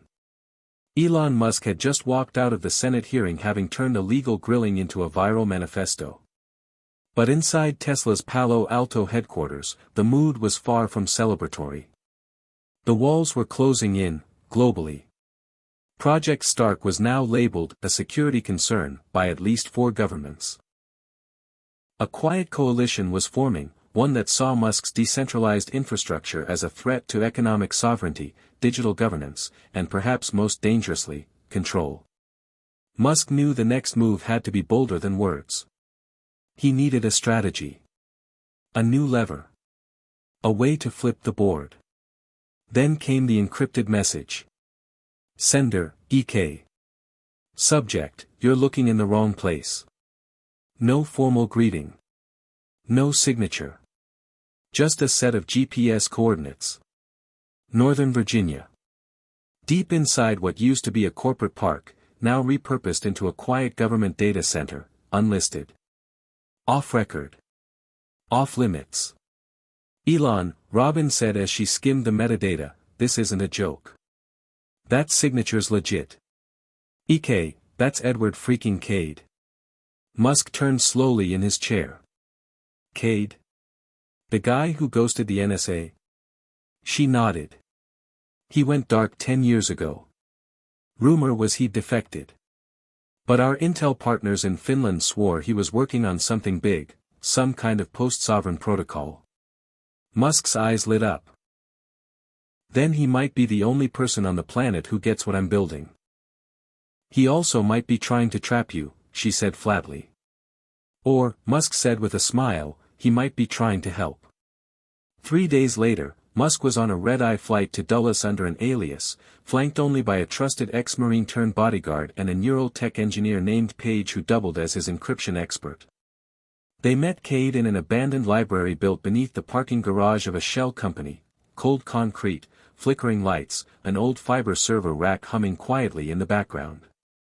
And there he was. Edward Cade. Once a myth. Now in front of him. Older than Musk expected. Mid-50s, shaved head, military posture. Still had the look of someone who'd read too much classified data and slept too little. "You're late," Cade said. Musk smirked. "You're alive." Cade didn't return the smile. "I've watched every move you've made since Stark launched," he said, motioning for Musk to sit. "And let me be blunt, you've done something historic. But reckless. They're not afraid of your tech, Elon. They're afraid of what your tech proves." "Which is?" Musk asked. "That the world doesn't need them anymore." Cade pulled a cloth off a dusty screen and flicked it on. Code scrolled rapidly. Then a live feed, thousands of nodes blinking across the globe, independent Stark developers building everything from mesh networks in Indonesia to quantum encryption hubs in Brazil. "All this," Cade said, "is the future. But decentralized networks without protective protocols become dangerous fast. And your system, Elon, your people, don't have shields." Musk leaned in. "So how do we fix that?" Cade turned to him, eyes sharp. "With the only thing they can't fight, truth they can't control." He unveiled what he'd been working on for years, Nemos, networked, encrypted, modular operating system. A fully decentralized OS built on principles of verifiability, open consensus, and incorruptible chain of trust architecture. Think Stark, but with deeper defense layers, real-time consensus validation, and, most importantly, global transparency. "You deploy Nemos across your Stark nodes," Cade said, "you don't just win the tech war. You end it. Because no state can shut down something the world is watching and verifying live." Musk sat back. "Why help me?" Cade was silent for a long time. "Because I tried to do it once. I built something pure. And they buried it. I want to see it live again, through someone who actually has the guts to see it through." He slid a drive across the table. "This code goes live in 48 hours. After that, it'll fork and scatter to over 6,000 mirror nodes. If they try to kill it, it'll resurface somewhere else. Forever." Musk took the drive, his expression unreadable. "You just gave me a digital atom bomb." Cade shook his head. "No. I gave you proof of trust. Now use it before they shut everything down." Back in California, Robin listened as Musk explained what had happened. "He's giving us the one thing we haven't had, global proof of integrity. We're not just giving people tools now. We're giving them a shield. An unkillable one." She didn't argue. But she did look worried. "Once this goes out, there's no walking it back." "There never was," he said. At midnight, the first Nemos node went live, silently, cleanly, globally. And almost instantly, someone noticed. A whistleblower inside the NSA posted a screenshot. A classified watch list had lit up with red flags.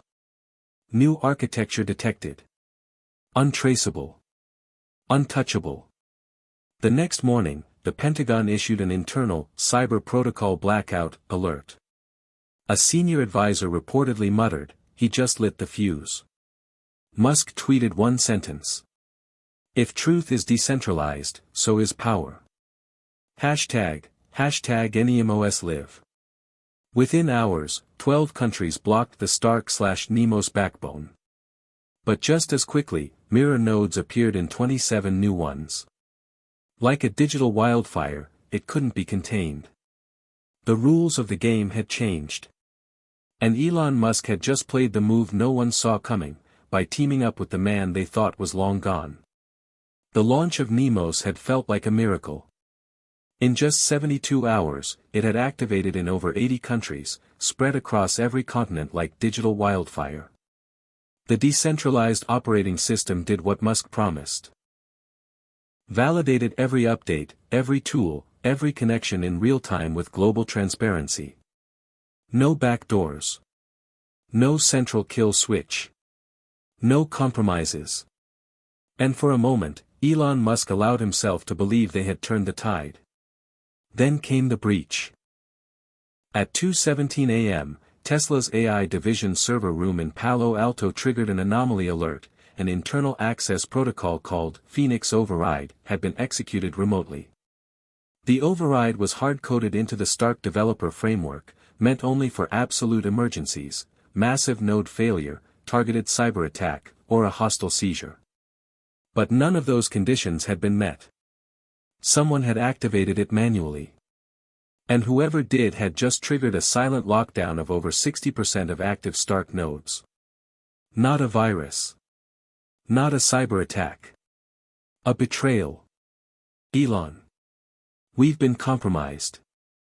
Robin's voice was cold, sharp, like a wire pulled too tight. They were standing inside the Tesla secure command room. Stark node status lights blinked red across entire regions, North America, Western Europe, parts of South Korea. Someone just froze over half the system, she said. No warning. No consensus vote. No trace of an outside attack. Internal? Musk asked. Robin didn't answer. She just turned the screen toward him. Access log, user ID 09-0011. Name, Samir Patel. Musk's heart dropped. No, he whispered. He hadn't spoken to Samir since the day of the confrontation, the day Musk had accused him of leaking documents.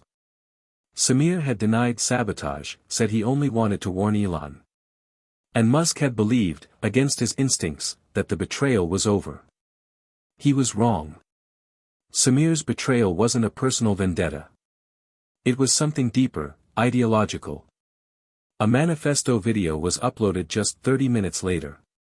Titled, Why I Froze Stark, it was delivered from a clean, quiet room, Samir looking straight into the camera. Calm. Convicted. Elon Musk is no longer building the future. He's hijacking it. Stark and Nemos were supposed to be about access and decentralization. But ask yourself, who controls the core code? Who holds the trust keys? Who triggers the forks? It's not the people. It's him. He paused. Then. I didn't shut Stark down. I paused it, until we can decide as a community how to move forward. Without gods. Without kings. And yes, without Elon. The world watched in silence. Reaction was immediate, and brutal. The press jumped on it, Elon's own engineer calls him a dictator. Stark movement in crisis, is Musk the problem? Hashtag FreeStark trended alongside hashtag Reclaim the Code. Some Stark developers praised Samir as a whistleblower. Others accused him of torpedoing the one chance humanity had to escape centralized control. It wasn't just a betrayal. It was a fracture. Inside the war room, Elon didn't speak for 5 full minutes. Just stared at the live data feeds. Then he turned to Robin. Recover the keys. She hesitated. If we take them back, we become exactly what Samir warned about. No, Musk said quietly. If we don't, the network dies before it lives. He paused, eyes flicking across the glowing maps. This isn't about who controls it. It's about making sure no one ever can again. He turned to Paige, his encryption engineer. We're going to give it away. She blinked. To who? To everyone. The plan was as bold as it was irreversible. Musk would initiate the Nova Protocol, a last resort command chain written into Nemos, one even Samir didn't know about. It would strip ownership of every core node key and redistribute it via a decentralized consensus model. It meant no single entity, not Musk, not Tesla, not even Stark's core team, could control the network again. It also meant Musk could never shut it down. No override.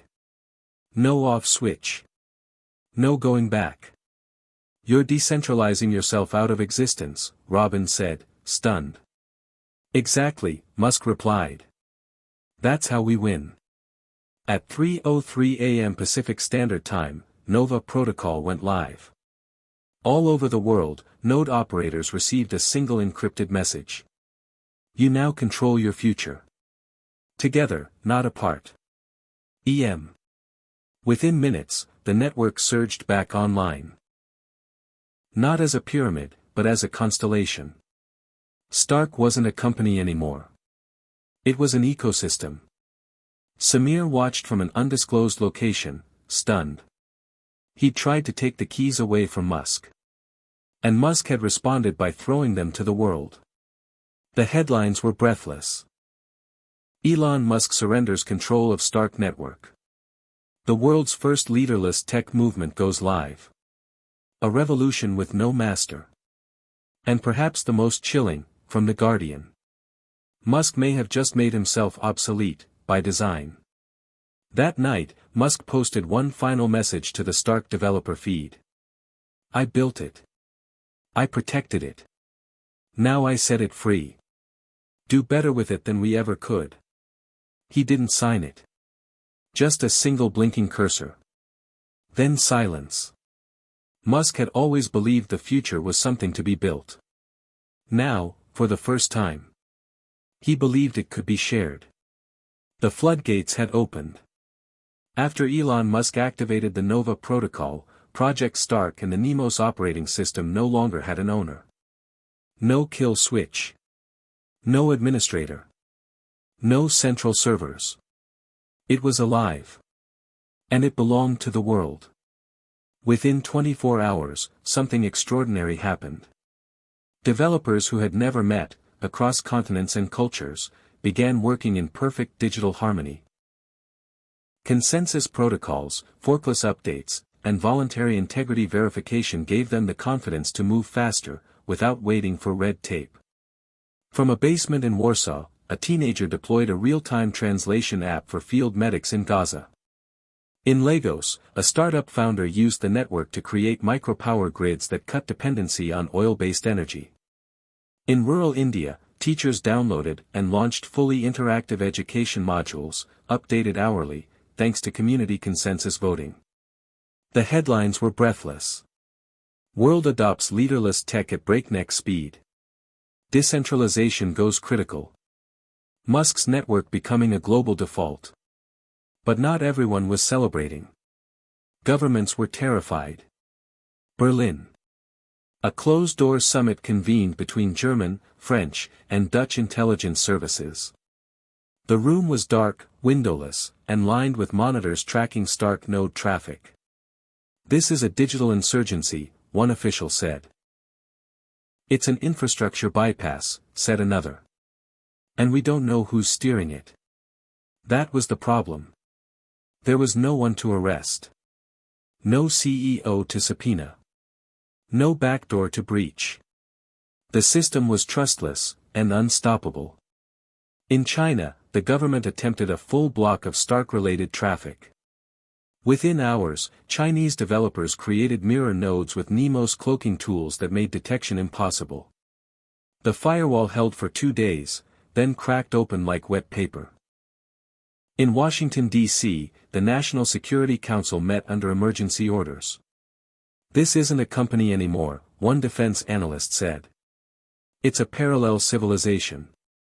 President Claire Reynolds, strong, measured, known for her calm in crisis, looked around the table. So what do we do? Silence. Because no one had an answer. Meanwhile, the people did. In more than 40 countries, protests turned into movements. Not anti-government. Not anti-corporate. Just, post-permission. A new ideology was spreading, build without asking. Teenagers in Bogotá printed their own 3D medical devices using Stark's open-source blueprints. Farmers in Kenya set up shared solar networks using distributed mesh code running on Nemos. Fishermen in the Philippines created local weather prediction systems no central agency had ever provided.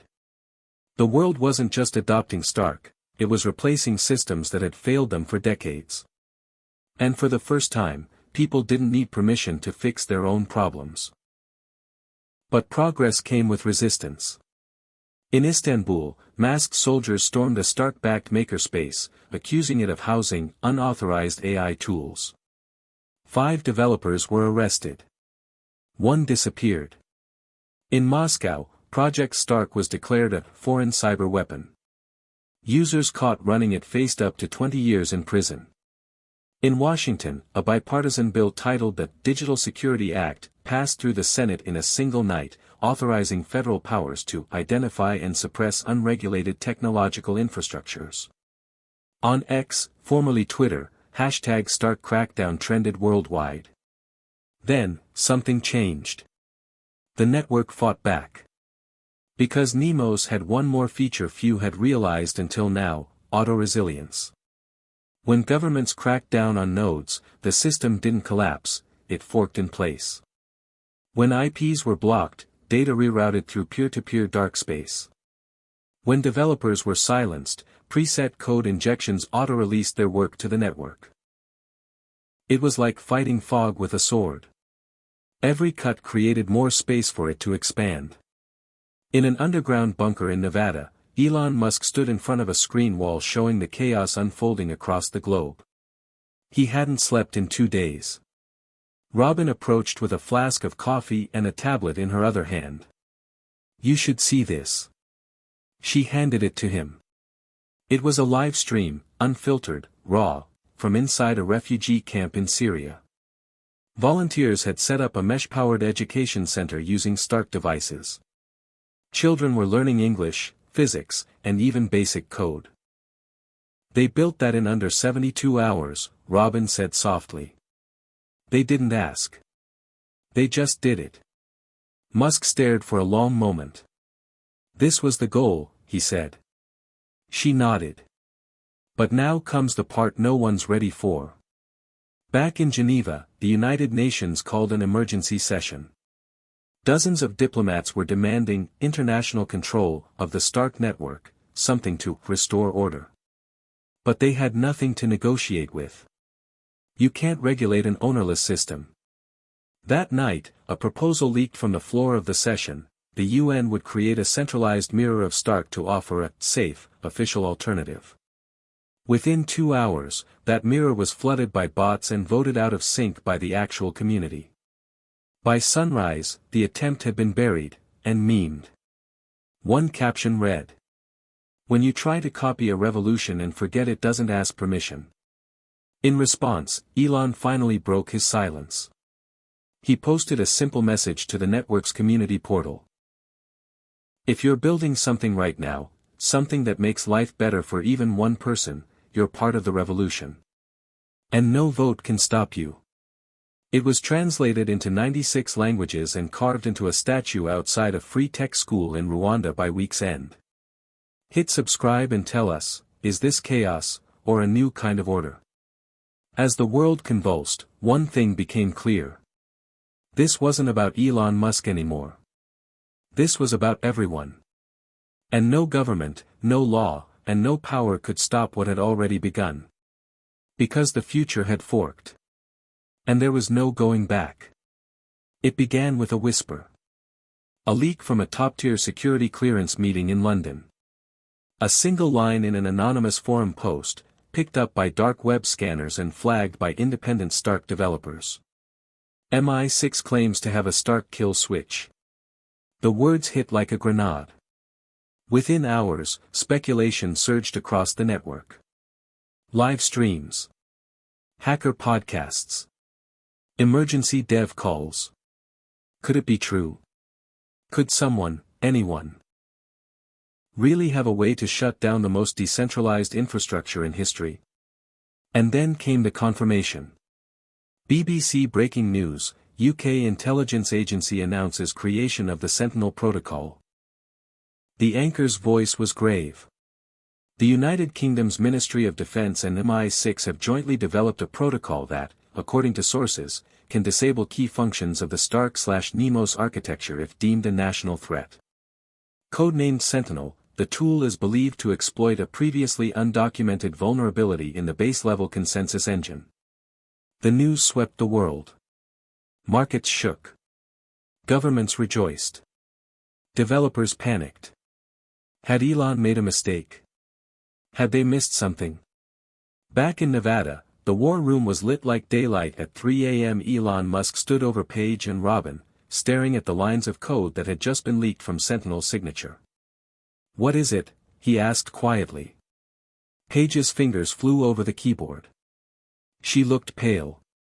"It's not a true kill switch. Not in the traditional sense. It doesn't shut down the nodes, it poisons them."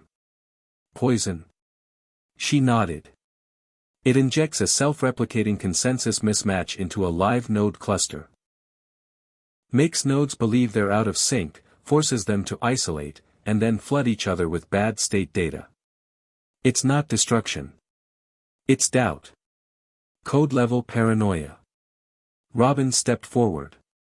Like a virus of uncertainty. Musk's jaw tightened. "That's worse than a shutdown," he said. "It doesn't just stop the system. It fractures trust in it." Paige looked at him. "And it only works if it's believed. Sentinel is a psychological weapon. Not just digital." That same night, a small country took the bait. Singapore, a longtime tech hub and AI testing ground, became the first to activate Sentinel under quiet partnership with MI6. What happened next was immediate and terrifying. Dozens of nodes began isolating themselves. Entire subnetworks collapsed as false flags triggered cascading desyncs. Even systems not yet affected were pulled offline out of fear. An entire city's digital infrastructure hiccuped. And in a refugee camp in Myanmar, the offline fallout meant one thing. Life-saving access to clean water and emergency alerts vanished. People died. Elon Musk had spent his life building systems to save lives, connect minds, and move civilization forward. Now, his creation was killing people. Because of a lie. He stood alone in his private observatory, far from Nevada now, high in the Rockies. The moon hung cold over the dark valley. His phone buzzed. "Robin. They're calling for you to shut it down," she said. "World leaders. Aid organizations. Even some developers. They think Sentinel is unbeatable." Elon was silent for a long time. "Do you believe that?" "No," she said. "But fear moves faster than truth." He exhaled. "Then we changed the velocity." The next day, Elon Musk returned not with a statement, but with code. He uploaded a module directly to the public Nemos framework, Valkyrie. Its purpose? Truth verification at the edge. Using cross-node consensus snapshots, Valkyrie could detect false desync signals and flag poison nodes in real time, before the virus of doubt could spread. It was elegant. Fast. Impossible to spoof. And completely open source. Anyone could audit it. Anyone could run it. Anyone could trust it. The network's response was swift. Within 36 hours, Valkyrie was adopted by 89% of live Stark nodes. Stability returned. Singapore was forced to issue a public statement: "We regret the unintended consequences of Sentinel." MI6 refused to comment. Sentinel had failed. And Elon had just reminded the world that truth, when freely shared, is the most resilient code of all. But the battle wasn't over. Because in the shadows of Geneva, a new coalition was forming, leaders from 5 major nations. The objective was no longer just to stop Stark. It was to replace it. A new framework. Built in secrecy. With control at its core. They called it Helix.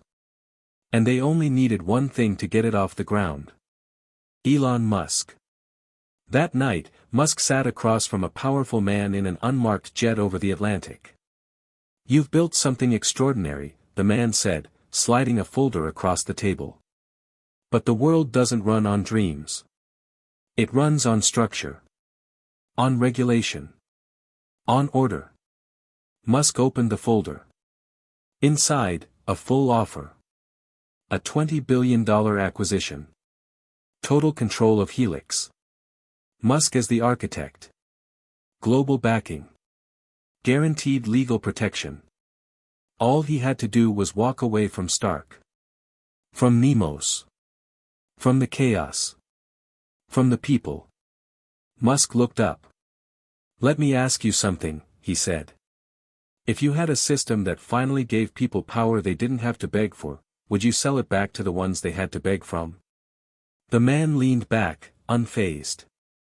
Everyone has a price. Musk smiled faintly. You'll be disappointed in mine. The offer was rejected. Publicly. And in classic fashion, Elon responded with a single-sentence post.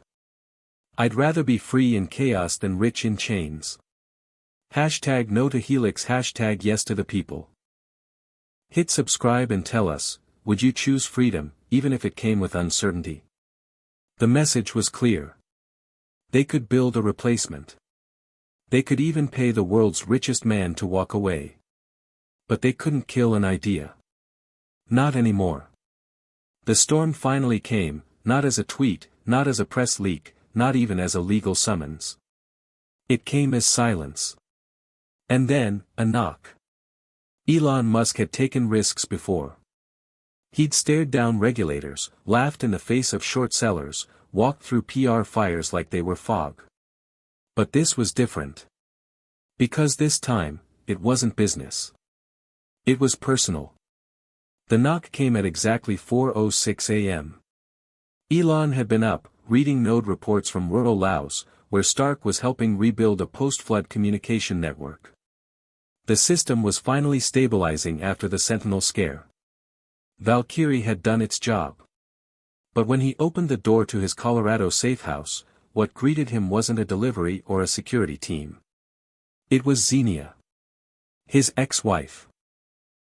Holding a manila envelope. Eyes red. Hands trembling. Elon, she said softly, they came to my house. What happened next would leave a scar deeper than any digital war. Inside the envelope were surveillance images, Xenia and their children, followed for days. Parked cars. Faces blurred. One shot showed someone tampering with her home internet box. Attached was a note. Even decentralized systems have weak points. We suggest you reconsider Helix. Your friends in order. Elon stared at the photos, jaw locked, rage brewing. They said they weren't threatening me, Xenia said. They were threatening you. Through us. The next 24 hours unfolded like a nightmare. His youngest son's school reported technical issues, then suddenly revoked his enrollment. A private security firm monitoring his mother's house in Canada reported strange RF interference. And his phone buzzed with a message from an unknown number, you don't want to know what we can do to your satellites. This wasn't pressure. It was warfare. Silent.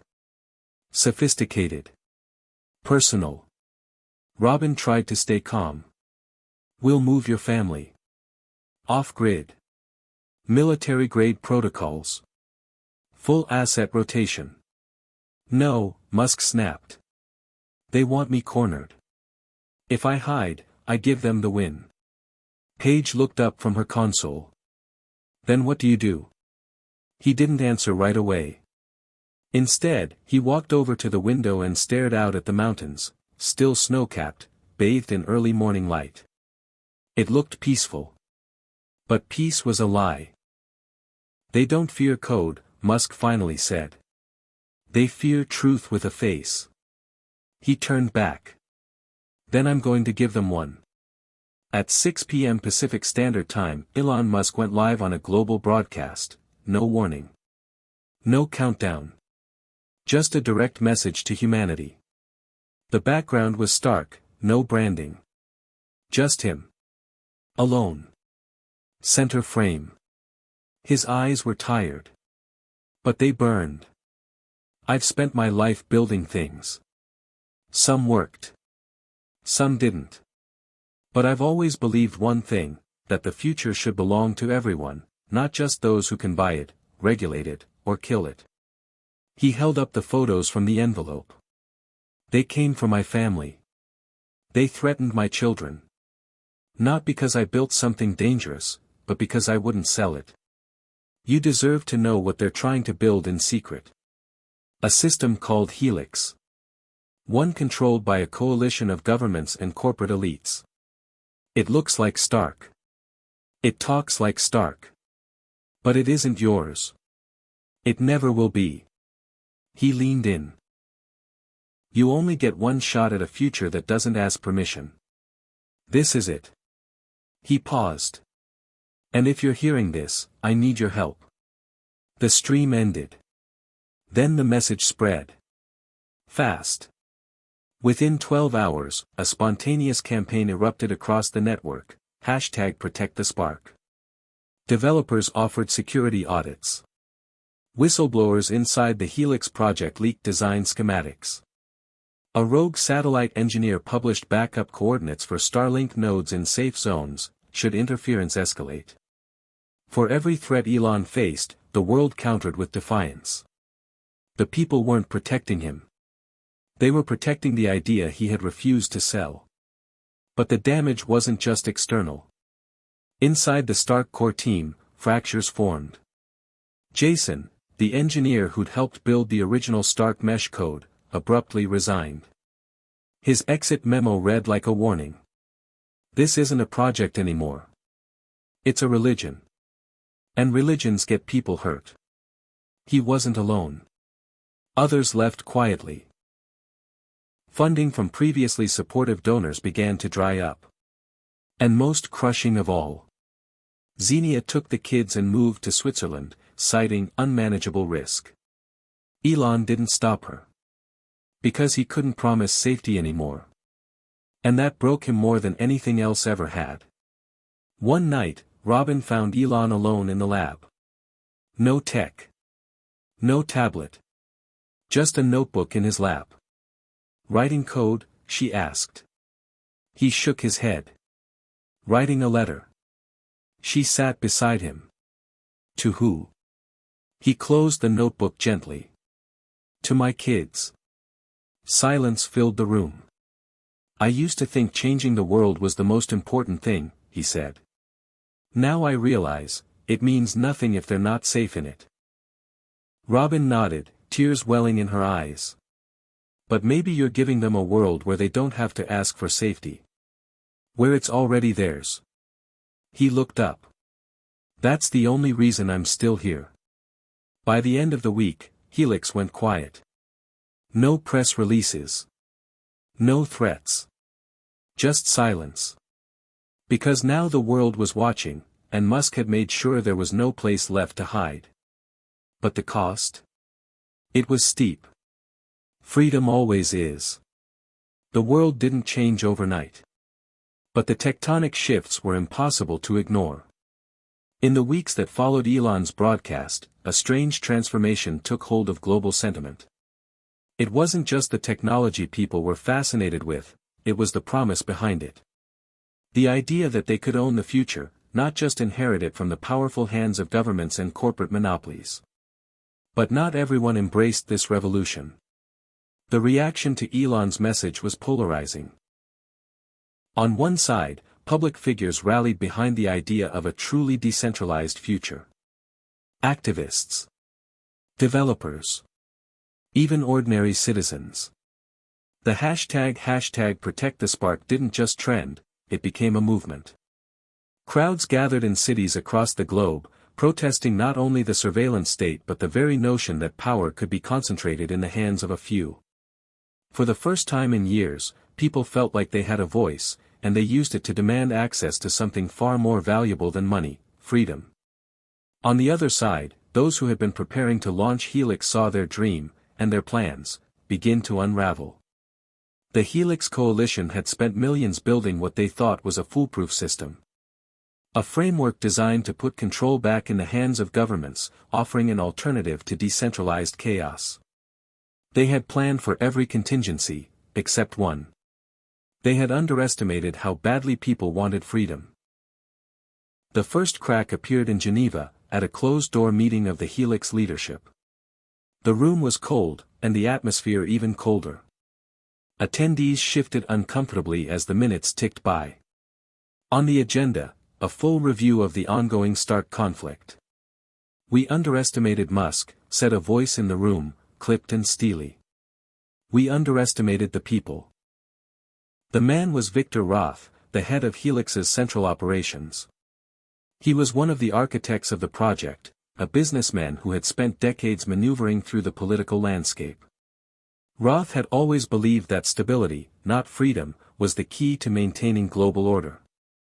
He had pushed for a system where transparency was limited, and control was absolute. But now, he looked at the group, a group of billionaires and government officials who had invested everything into the Helix vision. "Is it even possible to shut it down?" one of the financial backers asked, voice tinged with anxiety. Roth's expression darkened. "It's not about shutting it down. It's about survival. Helix is no longer just a project, it's become a symbol. A battle between control and chaos. If we give up now, the system collapses. We lose everything. But we can't control it anymore," someone else whispered.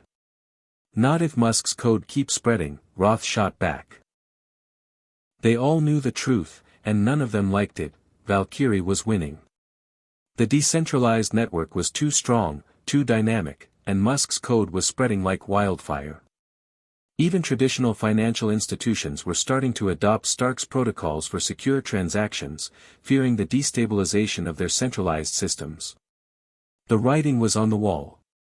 Helix, the solution they had spent years designing, was failing. And as the public increasingly rallied around the decentralized future, the power structure that had supported Helix began to crack. Back in Nevada, Elon felt the pressure shift. Every call, every email, every meeting now carried the weight of something larger than just himself. But it wasn't just about winning a battle, it was about keeping the world from losing itself. "Robin," he said one evening, staring at a map of the global network. "If Helix collapses, they'll try to push something even worse. A hybrid model, half decentralized, half controlled. A Trojan horse." Robin nodded grimly.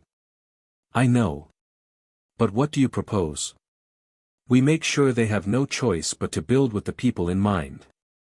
The only way to defeat them now is to offer what they can't, genuine collaboration." The next day, Elon's team launched the Forge initiative.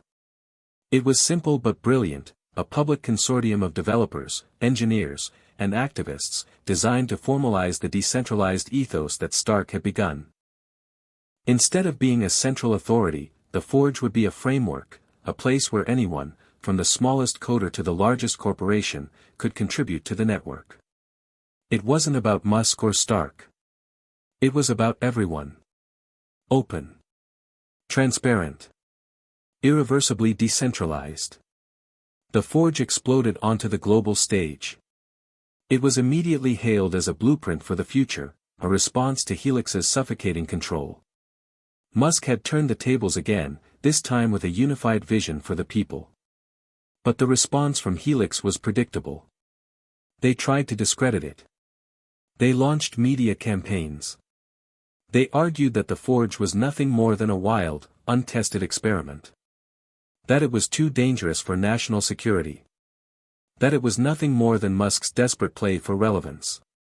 The truth, however, was different. People were choosing the Forge. Across the world, developers poured in, and whole communities formed around the idea. With every new line of code, every new innovation, they were chipping away at Helix's control. And that's when Helix made its fatal mistake. In a last-ditch attempt to restore order, they invoked the one thing they thought would end the decentralized uprising: state-sponsored digital countermeasures, a series of high-tech cyber-attack protocols designed to cripple decentralized networks. It was supposed to be their final move. But instead of crippling the movement, it did something far worse: it exposed the vulnerabilities in the very systems they had built. The attempts to block open-source code and shut down decentralized nodes only demonstrated the fragile, corrupt nature of the system Helix was trying to establish. The world saw the truth. Helix wasn't a solution. It was a prison. And when the Helix Coalition tried to impose their final lockdown measures, their efforts were thwarted by a worldwide uprising of digital resistance.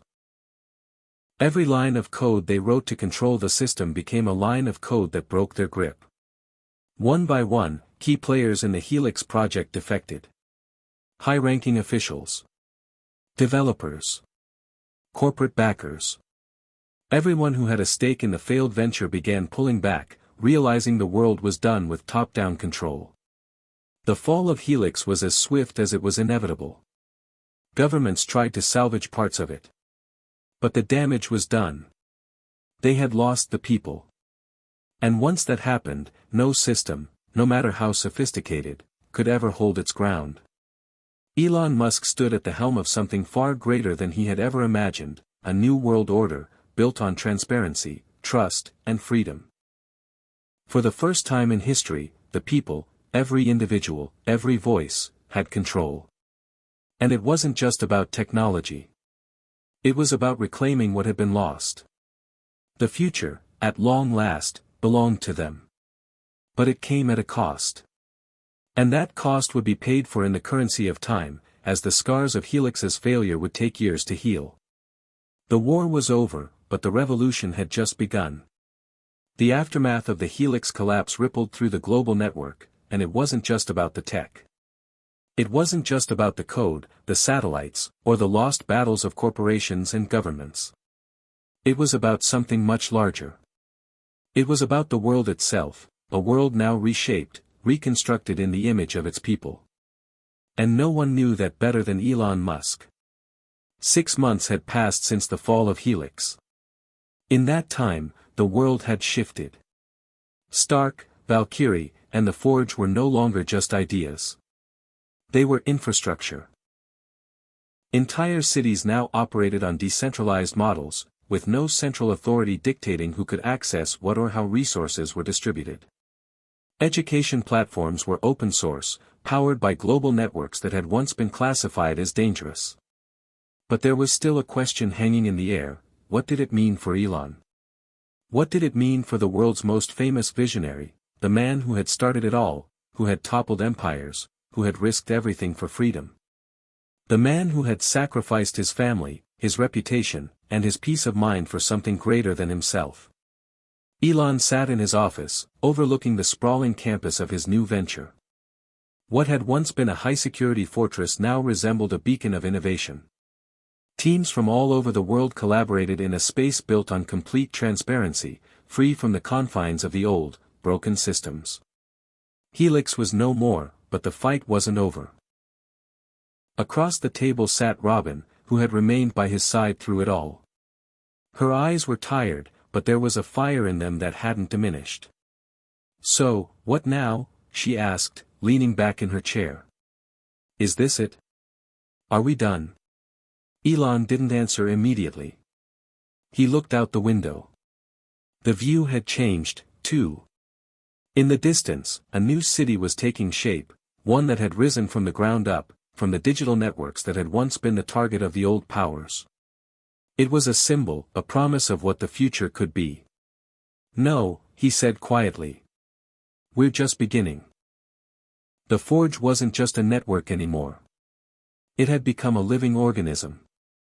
Developers and creators worked together to build the open grid, a platform that connected everything. Health, education, energy, transportation. Every piece of infrastructure in the new world was open source, customizable, and protected by the very communities that relied on it. And it wasn't just the technologists who made it work. Artists, musicians, philosophers, writers. All were welcomed into the fold, their creativity fueling a culture of collaboration that had never existed before. This was not a vision of a digital utopia built by the elite. This was a vision built by the people, for the people. It had taken years to make, but in the end, it was worth it. The world was free. And it was powered by Elon Musk's vision. But he didn't see it as his vision anymore. A knock at the door interrupted his thoughts. It was Xenia. It had been months since their last conversation, and though Elon had never expected things to return to normal, a part of him still wished they could somehow rebuild their broken connection. But they both knew the truth. Xenia held out a piece of paper, something tangible in a world now governed by digital landscapes. "I thought you might want to see this," she said quietly, placing it in front of him. Elon's gaze dropped to the paper. It was a letter, written by their children.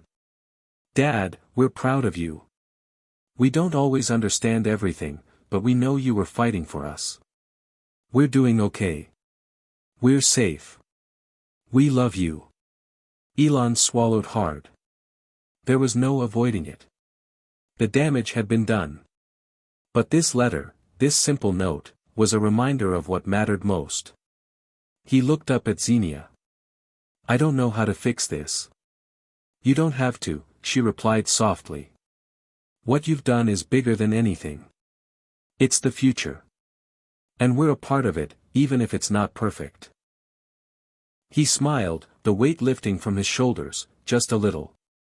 Months passed, and the world continued to evolve. New systems emerged, but this time, the people had control. It wasn't the end, it was the beginning of something far greater. Musk's name, once associated with a distant, nearly impossible future, had now become synonymous with something else: freedom. But even freedom had its costs. The threat of power-hungry factions was ever present.